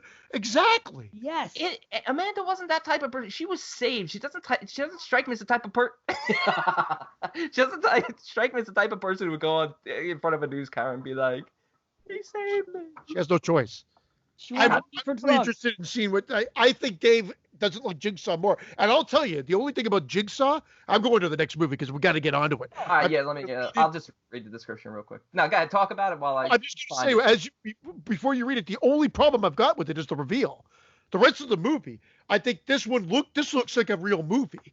Well, this actually, it's funny how you're talking about Saw series being a signature of the time frame it was in with the rapid cuts and the editing, and this one has that almost like it looks like a Purge film. Dude, this is also 7 years later, and what feels like a new chapter. You still think they're gonna bring back some characters from it. They didn't. I wish they had, but I enjoyed it more this time. Jigsaw 2017, the Spirit Brothers. Bodies are turning up around the city, each having met a uniquely gruesome demise. As the investigation proceeds, evidence points to one suspect, John Kramer, the man known as Jigsaw, who has been dead for over 10 years. What? They did some good stuff here, man. Like that opening shot, you're thinking it looks like a trap, and it's like the tire strip. They move it, and you go boom right into the chase scene. Like they get the movie going out of the gate, and it looks good. Like I said, it looks like a Purge film. And one thing I love about the Purge films is the director of photography on them. I don't know if it's the same guy or girl, but my God, do they look great. Even if you don't like the movies, especially Purge 2 and 3. Anarchy and I'm a diehard Purge fan, so I won't apologize, but I like all 4 so far. So I'm with you. yeah, I know people don't, but it's my least favorite. But I like them all. yeah, they got way more entertaining from the sequels onward. But I wish somebody would pick it for us for a franchise. yeah, I would do that. I'm actually probably in the minority and still think I like the first one the most. I know you guys couldn't believe it when I said it before. I want to watch it again. I like the first one. I'm not as down on it as some people are. It's more. It's a home invasion sort of very personal film, whereas the others turn into more horror action on a bigger scale. So, and that's Purge rating. Yeah, but we have this opening scene which I like. I like some of the actors we see, and then I love what they did with the Saw title, where you see Saw. Yeah. Come out and Jigsaw, and I just love that title card. I thought that was really really cool too. I know it's weird to bring that up, but I thought because it's a play off of Saw, and they're trying to start something new. I thought they did a good job.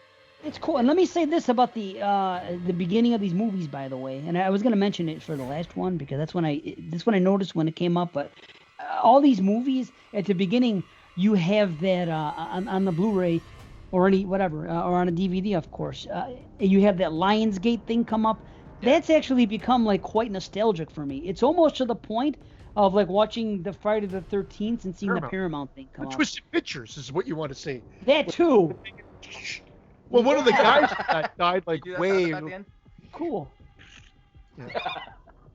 Yeah, Twisted Pictures, man. It is the equivalent of the Paramount logo in front of Friday the 13th. I agree. Look, I know these movies use CGI at times, but they should have had Edgar's hand being blown off be way less CGI than that. That was terrible. Yes. And also Ryan's leg being snapped off by the tension wires.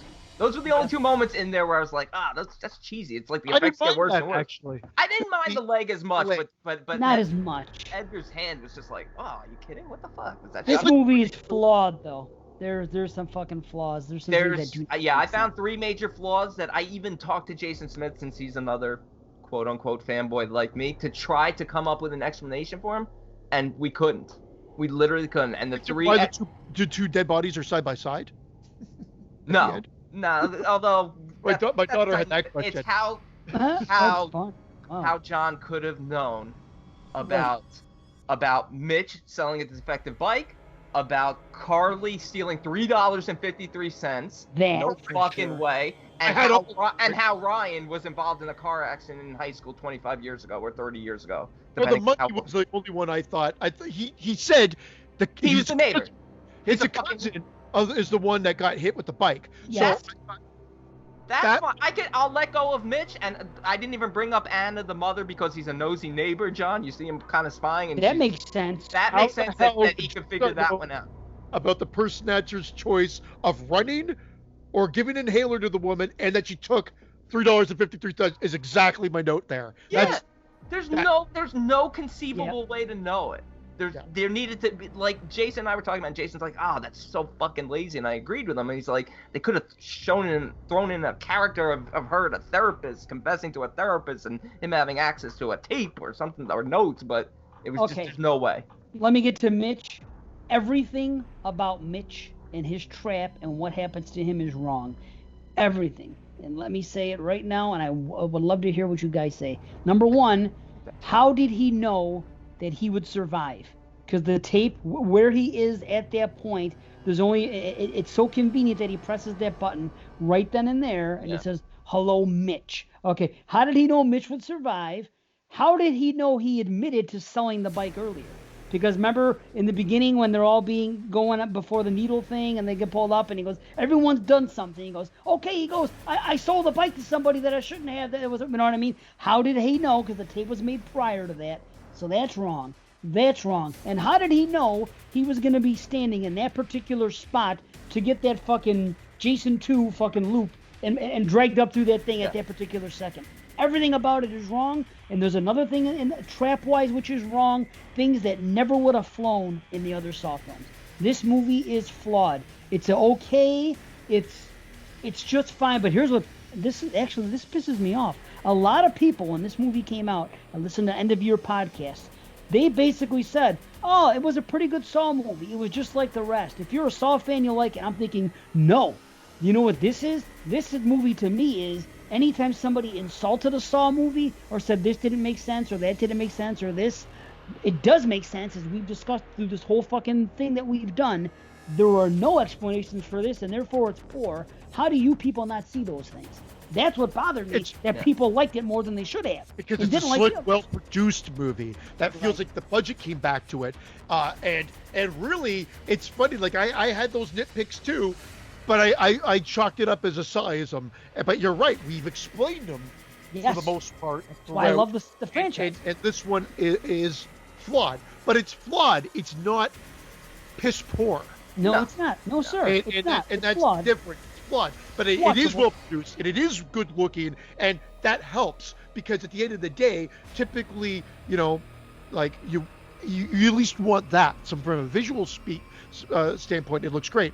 Plus, you've got the girl from It Stains the Sands Red. How many horror movies has this girl been in? Dude, not only that, Brittany Allen, she did, with Eleanor, she did What Keeps You Alive. What Keeps You Alive. The two of them were in the same movie together. They're both in this movie as well. She's did a lot of horror movies as well, too. Eleanor is so beautiful. I fucking love Isn't she? So is the other girl, though. Oh, they're all the females are very attractive in this, but man, Eleanor, man, that's JIGSAWRules.com. I'd join that site just to be friends with him. Eleanor's great because her character is great. You know what I mean? You like that she's into all that stuff and everything else. But I think if you're just going by just looks, like if I saw them walking down the street, I think I'd be a little more enamored with Anna. Well, I'm drawn to Eleanor. Anna is beautiful, but they both are. She's the most fucking evil of everyone in this. You had a problem, but that's them showing the lawnmower trap in Saw 7. So then, when did this whole thing happen 10 years ago? Obviously, this is a whole thing that happened, and he's recreating it. But it wasn't discovered yet. That's why. Remember, that's why the bodies are still in the barn. So it made sense. I was looking to Jill shit on Tuck's it when I barn, saw it. which is crazy. Jill Tuck's family estate, which I don't fine mind. with that. I like the fact that they tie in with Jill Tuck. I don't mind that they find it, but you would think with everyone dead that there would have been investigations into, especially since John was famous for holding games at his properties, that they would have investigated the Tuck properties too. I like the fandom, like the dark web shit, and I like love that. all the stuff. That's like great. That stuff is great, and how she looks like the prime suspect because she's been on the dark web and doing everything. And dude, and it makes sense. It ties in with like people say with serial killer fandom, because I mean John Kramer at this point, 10 years later, is a famous serial killer. You know, yes, but I'll tell you what.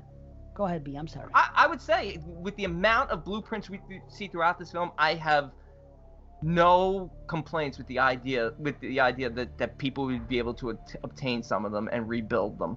And don't forget, she is a doctor, so, and she's, you know, so in this case the doctor becomes the engineer. In the other movies, the engineer becomes the doctor. So, oh yeah, wow. So wait, you're saying that these aren't authentic things that she bought? She built these things? Some of them I think she bought, and some of them she rebuilt. Yeah, I think the only one she built was the fucking spiral. Yeah. But everything else, here's the problem. She would have to really be fucking independently wealthy, and she would have to have a job. Think about us as fanboys now. It would probably, if I wanted to buy a fucking bear trap that was just like fucking Jigsaw's as a movie prop, how much that would cost me? Thousands upon thousands. Imagine what the real ones. Imagine if you could fucking get John Wayne Gacy's fucking gun, or you know how much money this woman would have to spend to fucking achieve it. Again, it's no Packanack Lodge. Maybe she comes from money. Well, then she shouldn't be doing this job. I don't know, but I mean, she's. But it makes sense with her character, you know, into this macabre stuff, and you know, and a good person at the same time, because she even says, you know, this is our chance to save lives. So she kind of like really loves this stuff and is a good person. Okay, maybe she is rich. That's fine. It's just it would cost a lot. Did you know they had the box from part 5 that what's his name was in Strom, that he had to fucking put the thing in his mouth and in his throat. Yep. There was that box. There was the one that killed Carrie, the fucking thing that tore her apart. The rib thing, yeah. The gun from part 2 at the door. Yep. Yeah, and of course the fucking bear trap. I love the way it's really cool. It's a really cool scene in the movie because it ties in great with the big reveal at the end. Is the way Logan looks at the bear trap when Carrie, what's her name? Eleanor. When Eleanor takes her to her studio, and he sees it for the first time in 10 plus years because he helped John design it. Right.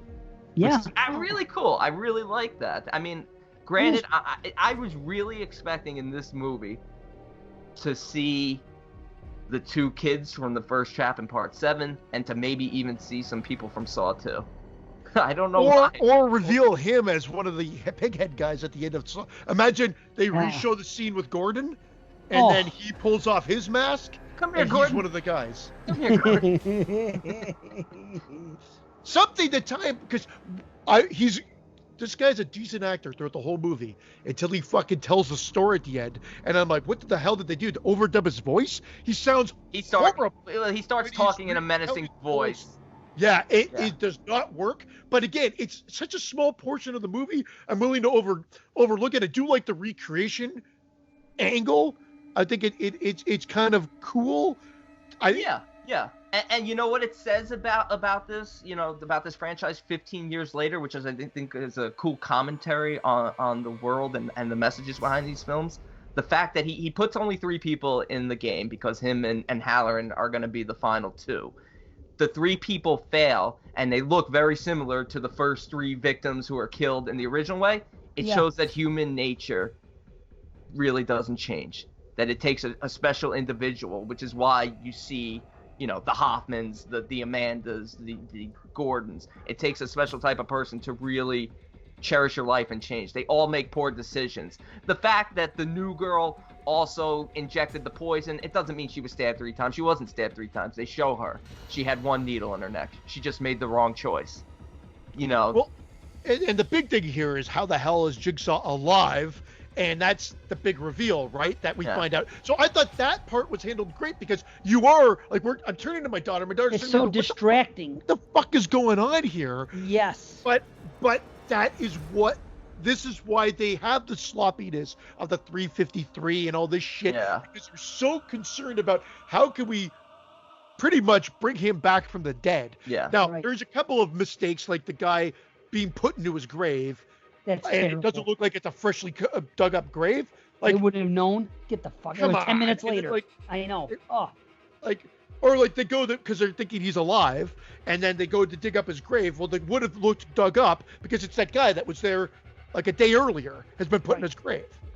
I'll admit, like, the look of it is sloppy, but I don't mind it for the effect of the film and for future installments, because the fact that John's body disappears now creates this idea that Jigsaw is still alive. That's why these 3 bodies that Logan is recreating the game with, after they fail, look, they could have lived. If they had lived and passed their test, they're going to come into public spotlight, like we see in 7 and other movies. They're going to be known as survivors, and it's still going to have the same effect. But they fail, so then Logan has to put them in the path of Halloran and on public display. That's why he hangs the one from the bridge. He puts the girl right outside the hospital, making it look like a jumper in the same hospital where Edgar is, because not only does he want to attract Halloran and lead Halloran to his endgame, but also create the story that Jigsaw is still alive and that he still lives. So I actually thought this film is very clever. I can't forget. Clever there, which is weird why it got so lazy in those other things. Because I agree with you. I know this movie had a potential to be one of the better ones if they had just fucking handle your details there. But for me, the first time around anyway, my biggest disappointment was because of the idea that John's still alive. We know he's not. If he is, we're all gonna boo and fucking riot in the theaters. We know he's not alive. The fact that the reveal isn't somebody that we know, it's this new character, was a big letdown the first time. I kind of like it this time because it kind of, we're getting more. We know Spiral's coming now. There's gonna be more movies. There just has to be. It's too good not to. Him revealed as a killer is a bit let down, and probably the reason I take the points away from the movie, because I can forgive the other things that have just kind of, well, they're more than nitpicks as we've decided, but I do blame the producers, because you would have watched this movie after it was edited or while it was edited and saw this scene with the $3.43 and just said, hey, this is just an audio dub over. We could just change this. Yeah. And not affected the movie at all. They could have just said, you had the chance to give her life. You decided to run. Done. Take out the money. I thought they were going to show in the flash. issue. I thought they were going to show in a flashback like John standing over the money, counting it before she grabs it and runs away. 253. 353. Yeah. And then put it in his notebook. 3. Do you think the 350? I mean, everyone got mad at Ryan for sticking Carly with the 3 needles. He did save them because you had to make her game. She had to make the right choice in order to save them all. So by stabbing him with all 3, he's making the right choice because one of them is the correct choice. But do you think the 353 one was the one that saved her? Because I would have saved her. Because I personally do. I do too. Why wouldn't it be? That's the whole point. She was so hesitant to take it. Because what's a life worth? Because this woman died over 353. You're thinking, is she going to die because of 353? Or is she going to live because she owns up to her mistake? Oh, you're absolutely right. And then, so scratch what I said, because they did work it into the plot point of the trap. I forgot. Yeah, so it was on the she needles. would have lived, but that's still such a dumb. It is dumb. A dumb amount. But that's how they wedged it in. You're right. So, but that's cool though. I think that she would have survived with that because the whole idea and the messages is here is to cleanse your soul of your lies and confess. So if you confess and own up to everything, you'd live, and which is a cool little story. I have another nitpick. How did Logan so easily convince the cops not to arrest him? He did get handcuffed, but then he convinced Keith because Keith. He was in. Don't forget, he's a brother. Not only he's a military brother. They were in Fallujah together.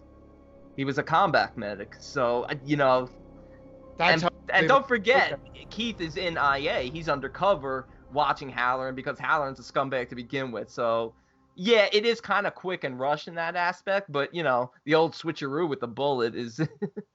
Well, what about the gun that shoots backwards? Another thing I thought was weird. If you're the other guy, would you warn the girl? Wouldn't you be like, oh my God, wait, and then she fires it, and then we get the reveal that it shoots backwards. Why would he go, it shoots backwards?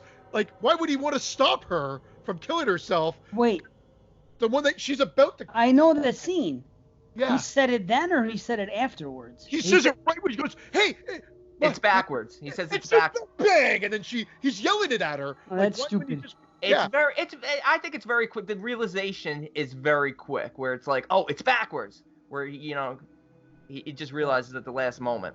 He even that happens all the time in the movies. They all of a sudden, because it happened in the beginning which made zero sense. All you have to do is shed a little bit of blood. No fucking shit. He just said it on the fucking tape. If someone tells you shed blood to get to the next level and you see saw blades, isn't it kind of common sense to say, yeah, I'm gonna shed. The woman make it like it was some big reveal. The first girl. Oh, all you gotta do is shed some blood. I mean, no fucking shit. The guy just said that. That's great when she tries to put a little finger out like.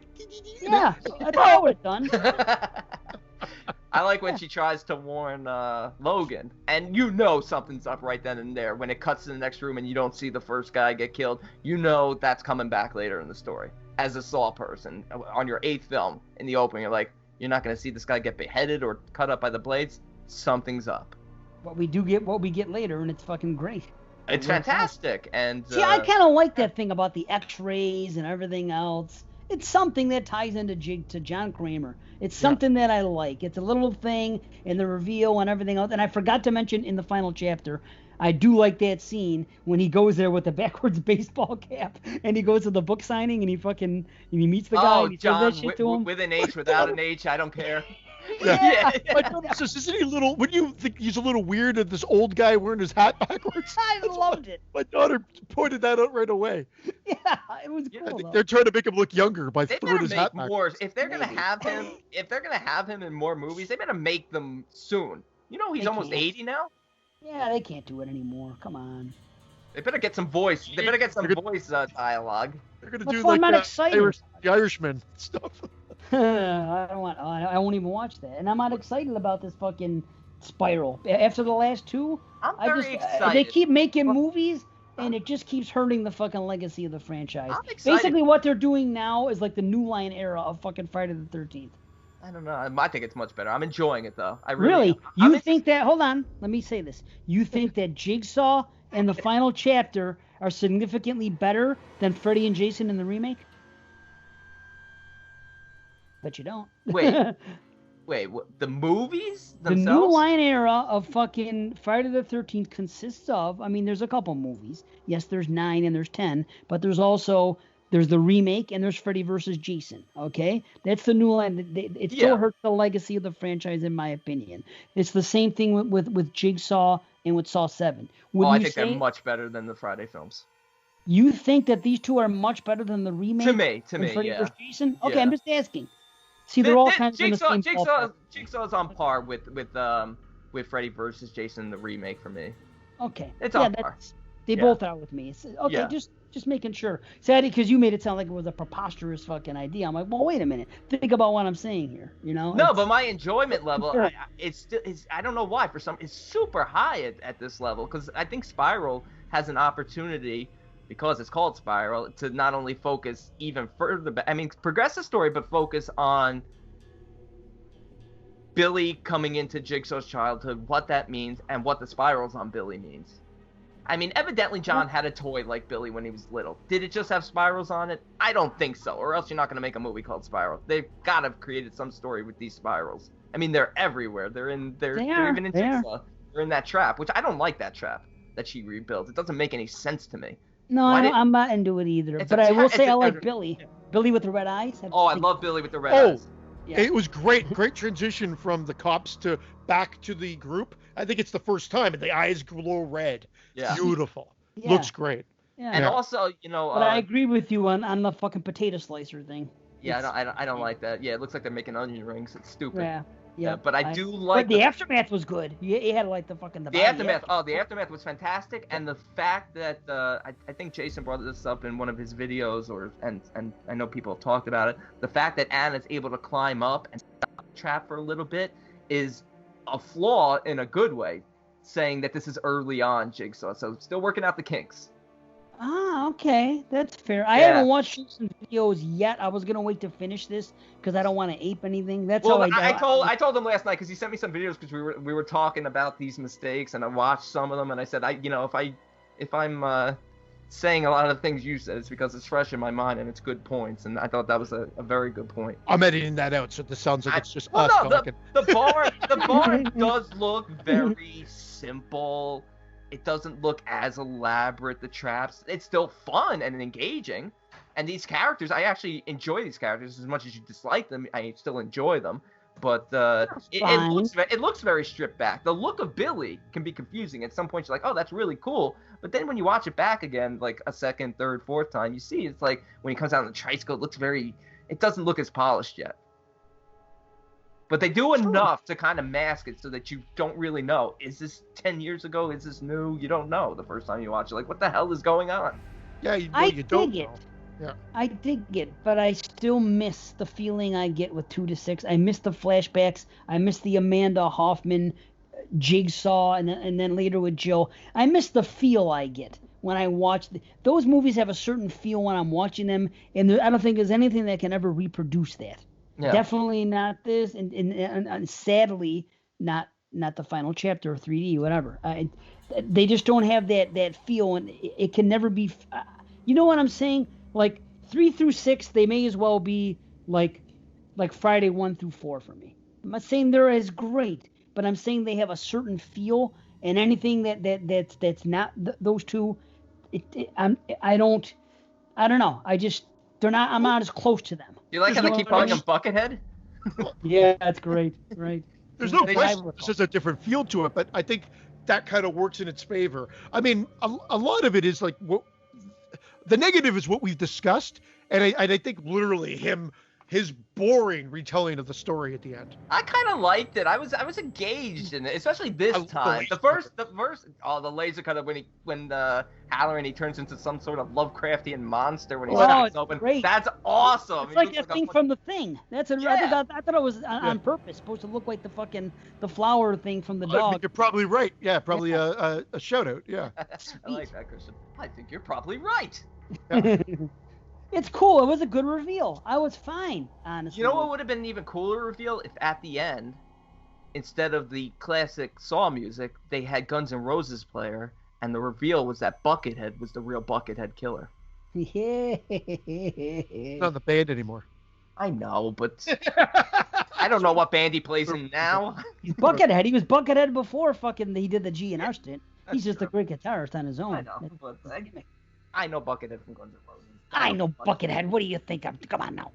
Oh, I have a criticism. I love the tracking of the pig disease. That's awesome. That's really That is cool. Really Yeah. well thought out. That she would be able to track it, being a scientist and a doctor, and that's how she tracks it back to the farm. Definitely. No, it's cool. I really tried to, like, every nitpick I had and thing. I wrote them down, and I even watched it twice last night. I went back and watched it again, and I was able to kind of like, oh, okay, that makes sense. That makes sense. Well, here's what doesn't make sense. Okay, what? The biggest problem is anything that happens with that guy Ryan as well. I already said that whole Mitch thing was a fucking drop ball. The Ryan thing. Ryan's the biggest because he killed the 3 people in high school. There's no way anyone could Not have even known. that. The trap. What happened with his trap, and how when the next 2 characters were in the fucking Dark Knight of the Scarecrow fucking trap thing, The grain silo. grain silo, Yeah. when the fucking camera came on and said Ryan can help you. How did he know that Ryan was going to be the fucking survivor that was going to be over there with his fucking leg trap? Again, this is one of those things where we have to just we chalk it up. It's a movie, but Yeah, but they could also have not said Ryan. They could have said, if there's a survivor in there tied up in those things, it's your only chance. If not, you're shit out of luck. well, You know what I mean? well, It's what's stupid that one has to help Jigsaw the other famous thing. for? Predicting human behavior, and he predicted Ryan, being the hothead he was gonna go right for that door. There's no exit. I know Ryan what could you're have saying. died in the first fucking thing with the. I know. You're exactly right. You're exactly right. That's that's where the disbelief has to be. Like, It's just okay, lazy, and they I would don't not have done that in the first 6 movies. but if That's Jigsaw, what I'm saying. I don't Lazy. think so. I feel like they do it in the others. I mean, sometimes I would have complained if they did. I don't. I feel like you just gotta. If Jigsaw was supernatural, it wouldn't even be an issue. Be like, oh, he's supernatural. He just knows. But I think we're maybe a little bit more critical because he is just a regular person. I mean, every boogeyman in horror franchise history turns into a supernatural being usually after the first or second film, which never happens in Jigsaw. Good. Well, I don't even think they meant Jason to become supernatural. I think they just meant that he lived. Yeah. And we just said, well, there's no way he could have lived unless he's supernatural. And that's kind of like what kind of sprung that on. And then once he was dead, they literally brought him back supernaturally. Jigsaw has literally been grounded in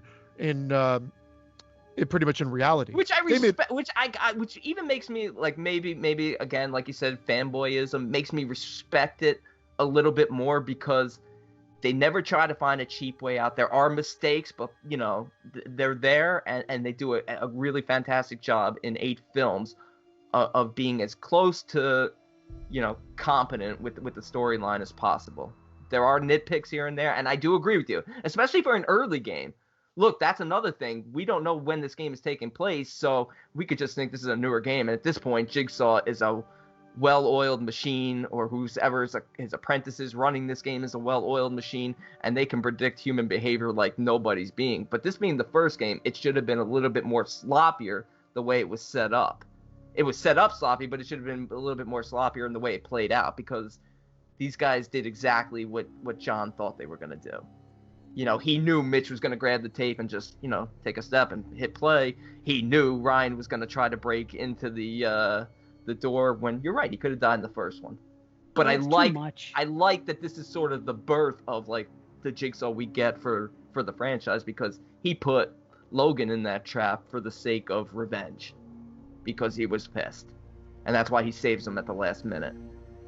Because you can't be driven by vengeance, he says to him later in the flashback, which I think is great. And he says, you taught me that. And I'm like, that's fantastic. That's fantastic. I love that. And I'm like, that's cool. My only complaint with that is, why are all the others wide awake and Logan is like fast asleep for like an hour? He's being dragged by his head on the floor. He looks like a dead dog being dragged. You ever think, like, how much drugs did he get? You know what? I just answered my own question. Because he hated this guy so much, he drugged him extra. Did you think he was a survivor of the trap when he takes his shirt off initially and you see him with all the scars on his back? Nope. No, I thought they did a great. Fallujah. He was, what do you call it? Tortured and captured in war. Yeah. Yeah. Yeah, and then so I thought they did a great job with that too. Yeah. And Yeah, people, so you could complain the angles of the saws, the angle of the cuts, with the blade. See, that's nitpicking. What we do, and especially me, although, again, coming into this, I'm the biggest Saw fanboy of the bunch. Apparently not. Apparently Brandon is. But still, I mean, I love the franchise. We're both still there. We're both there. But I still do nitpick things. But see, there's a difference between nitpicking and there's certain things I'm just not going to nitpick. I'm going to nitpick certain plot things. No, don't. I won't take away your fanboy status just because you don't like a movie or two. I won't do that. Do you? I'm interested in finding out. Do you like this one more than the last one? Slightly, yes. Do you? Okay. As do I. Okay. Yeah. Thank you. Oh, look at this. Look at Oh, this. he got a snack. What'd you get? Awards for C. Maybe it's dinner. Maybe it's a Rice Double Krispie treat. cheeseburger. Double cheeseburger. Ooh-wee. Jesus. I had McDonald's French fries yesterday because it was my birthday. Can you make it a... Oh, yeah, that's right. Happy belated. Thank you. Although Yeah, I got the I believe I was the first one in the car community to wish you a happy birthday. I don't know if you saw it, but it was in the chat at like midnight exactly on your birthday. Oh, you might have gotten lost in the shuffle, but it was the first one. Oh, because, buddy, I didn't even look until after 10 a.m. Well, no, I know, and that's why I probably looked like a dick because I didn't wish you, but I did like right at midnight. I deleted it. Christian, with the way you look on camera, you really should make that a single burger. Is your head in widescreen? Yeah, where are we? Where the fuck I don't know. There's a whole lot to say in this movie. For some reason, I don't see their. I'm looking at all my. I have 3 pages of notes. It's crazy. I have the most notes I've ever taken in a first Saw film. Even though I'm not shitting on the movie, I have more questions than I have statements, and it's weird. But you know, it's okay. Anna's head being blown, the exploding head. Oh, is man. Great. The whole key to freedom fucking part. That's really cool. I like Ryan. He's just like, we could have been free, and then he finally like apologized. Like that sorry, I'm sorry felt genuine. Like he knew he was dead. Like he's bleeding out from his leg. At least they didn't turn him Casper White like they did Dr. Gordon. Right. She did tie it off for him. And again, another sloppiness in the game after Mitch dies and stuff, and he's just sort of tied off there. Ryan, he's sort of passed out. He's sleeping. She kind of breaks through the door, the no exit door, and starts to crawl out. And that's when you see the pig mask appear and stick her with it, and then set them up in a new room, which should have told you, hey, this is sloppy. This isn't how it usually works. A pig guy shows them up and resets them up in a new room. Very early Saw. So another cool little thing. Yeah, you're right. Yeah. And again, pointed out by Jason in his video. So right on. There you go. Yeah, for sure. You know, dude, there's like an hour and 20-minute documentary on this about the legacy of Jigsaw and other things, and I didn't get a chance to watch it all on the Blu-ray on the Jigsaw. I gotta get that 8-pack Blu-ray. No, I don't have the 8-pack. I bought them all initially, and then I have Jigsaw separately as well. I only have the first 6 on DVD, and I keep holding off buying Blu-rays because I feel like eventually we're gonna get some nice set. But at this point, they got the 8, they got the 7 set, they got the 8 set, and eventually, I'm assuming they'll do a 4K, or Scream Factory may grab it and do something like this. Dude, that's what I would love to see at this point. I really would, because I do love this franchise that much. But there's a long documentary. I watched maybe 20 minutes of it, and they were talking about certain things and ideas they had going in. They wanted to make it more like the first one, and it was cool. And like they talked about John being on the set, about Tobin Bell, and his pride in the character and the stuff he talked about when he was there, and he even helped him out with the script and certain things. Basically, kind of like the way what's his name is, like Kane Hodder with Jason. That's how he's like, well, I don't think Jigsaw would say it that way. I think he'd be more like this, but not in a condescending. Did he get Jigsaw tattooed in his lip? I just have one question. Where were you on the 353, Tobin? No shit. Granted, he's at this point, I mean, he's like 79 now, but he was probably like 75 at this point, so I'm not gonna blame him. Good for him, taking pride. Yeah. They should take pride. He talked a lot about it, and the Spirig brothers, who were the guys behind this, they were on the set with him, and they talked to them about all kinds of things, and just about he really feels for the character, and it's really cool the way he talked about that, the way they talked about him, and everything. And again, I only got like 20 minutes into it, and it's like an hour and 20-minute thing. Which this is on the single Jigsaw Blu-ray. Yeah. Okay. I'm gonna have to see if it's on the set too, because I want to see this, but. Cool. How about when he says at the end, isn't there supposed to be a choice? And he goes, He goes, scream or don't. Fantastic. That is fantastic. Fantastic. Scream or don't. And then he gives the fucking that line, "I speak for the dead," which is good. I'm so glad he didn't say game over. Great new catchphrase. I speak for the dead. Because Yes. when he says to him in the flashback, you know, you can't act out of vengeance. He said, then there will be no justice. He's like, there will be. We'll speak for the dead. And then like it's a new saying. It's not game over because fuck you. We're not doing this anymore. Yep. Yeah, it's not. No, it's new. It's a new fucking rebirth of the franchise in a totally new way. And I like the idea. And I questioned it at first, and I'm like, why is he doing this? When Logan and Eleanor show up to the farm, why all of a sudden he grabs a weapon and acts suspicious of her? And I'm like, oh, he's got to throw suspicion that he doesn't know that he's as clueless as she is, because otherwise he's gonna look guilty. I love that. It didn't make sense to me at first. I'm like, wait, what's he doing? Why is he putting on an act? He doesn't know Halloran's there. Why is he putting on this act? But I like that his name is Halloran too. Yeah. Well, Shining Nod. Yeah. Did I call him Dick Halloran earlier? I don't think so. No, I would have said that. I would have caught on. Dick Halloran. Yeah. He was a dick. He was a dick. He was a dick. Good actor though too. I like. Yeah. Caleb Keith Rennie. Good cast in here. A lot of people have done a lot of work. I like the fact that the victims that he uses in the game to see if he's worthy of being John's legacy, which is a cool statement that he makes of why he recreated the game. I like that the first victim, this Malcolm Neal, this degenerate gambler, his wife was also murdered. Oh, right. Ties directly in with Logan, and you don't figure it out at first, even though you know. They say Malcolm Neal, degenerate gambler, wife died as a result of his bad habits, and you know Logan's wife was also murdered. So it's really cool. Yeah, I felt they didn't go deep enough into what happened with Logan's wife. I was expecting a little more detail as often as it came up, and then when we get what we get later on, you know. Yeah, I mean, a little bit. It just seemed like more. I don't know. I would have thought the Spirit Brothers would have had a sequel to this by now. And granted, it's been 3 years. What is Jigsaw or what? Pardon me, whatever the fuck it's called, Spiral. Don't know. That's Nobody directed. knows. Who is that directed by? Directed by Boseman. Yeah, it's directed by Boseman. Yeah. I thought it was Chris Rock or something. Chris Rock Oh, Chris Rock and Samuel L. Jackson star in it, or Chris Rock. For definitely. some reason, I thought Chris Rock. Huh? $40 million budget. That's the biggest ever. 7 out of 20. Wait a minute. I You thought Chris Rock directed it? Yeah, it wasn't the I star. thought so. It was in the production. I thought so too. I think he's a producer. And he plays like the lead detective in it. Who knows? Maybe they bring Halloran in it, but Logan in it, but who knows? I'm gonna look it up now. It's fucking done. The movie's been made. So what's it called? Spiral out. Let's see. Spiral. A sadistic mastermind unleashes a twisted form of justice in Spiral, the terrifying new chapter from the Book of Saw.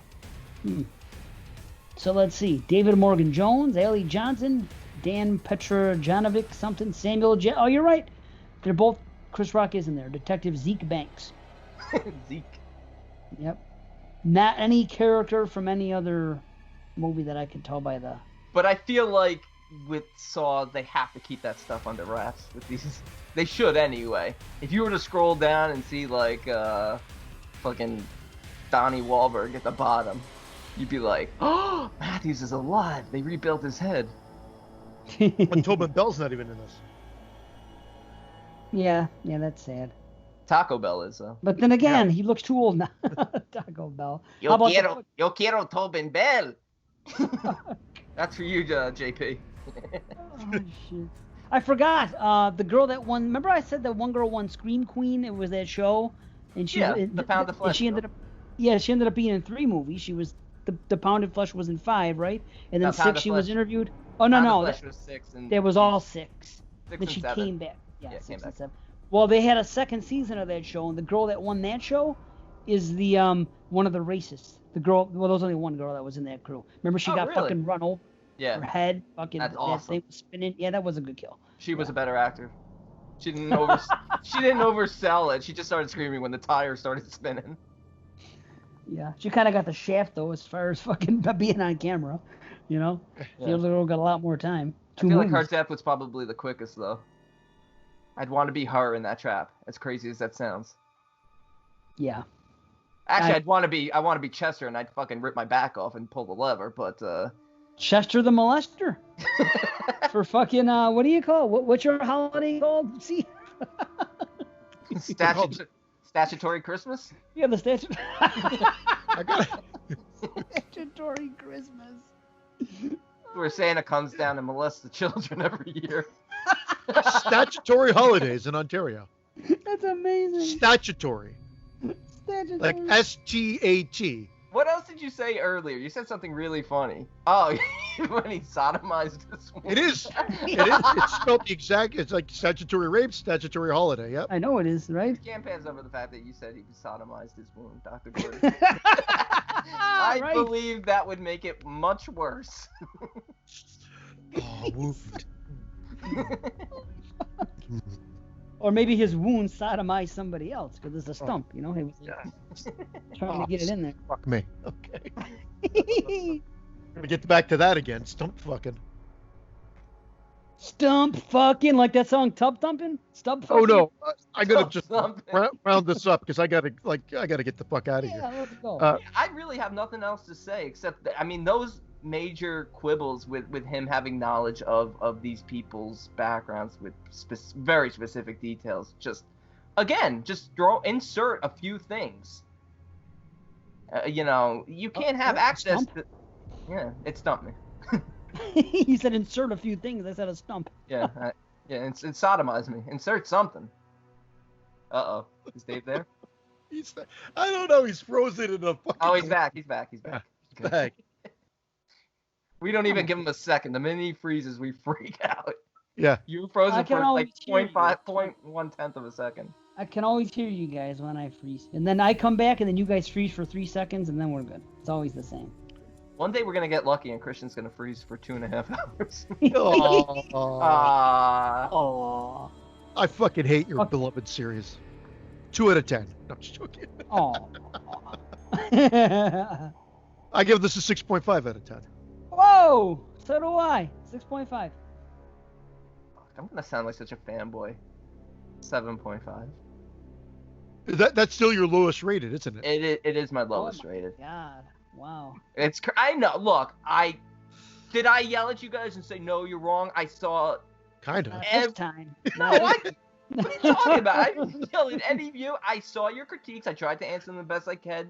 I even pointed out, that I agree with the biggest critiques in this one. You can't argue it. That's why, unfortunately, drops down. They just pay attention to that. I also didn't. I don't know, the whole Edgar thing. Like, even though Logan is a hospital worker, the fact that somebody was able to sneak in, and you're assuming it's him, it has to be him, unless they reveal in some later installment that he has an accomplice. How did he get in there and get him out of there? But that's the question in a lot of these movies. How did Lynn Denlin get taken from the hospital and no one see? How did it's just part of the series. Something you have to forgive, but. Yeah. But again, it's new, so we'll see where it builds to. Appreciation for this one could build as others come along, which is unfair to say, because you should judge a movie. You really should judge it as its own thing, as a standalone. But we've learned from these films that they, especially at this point, that they're only going to continue to build upon each other until one day they decide, 30 films is enough. I could see them turning I don't think Spiral has anything to do with this movie. I don't think so either, but I could see them coming back to someone coming back to this story in the future.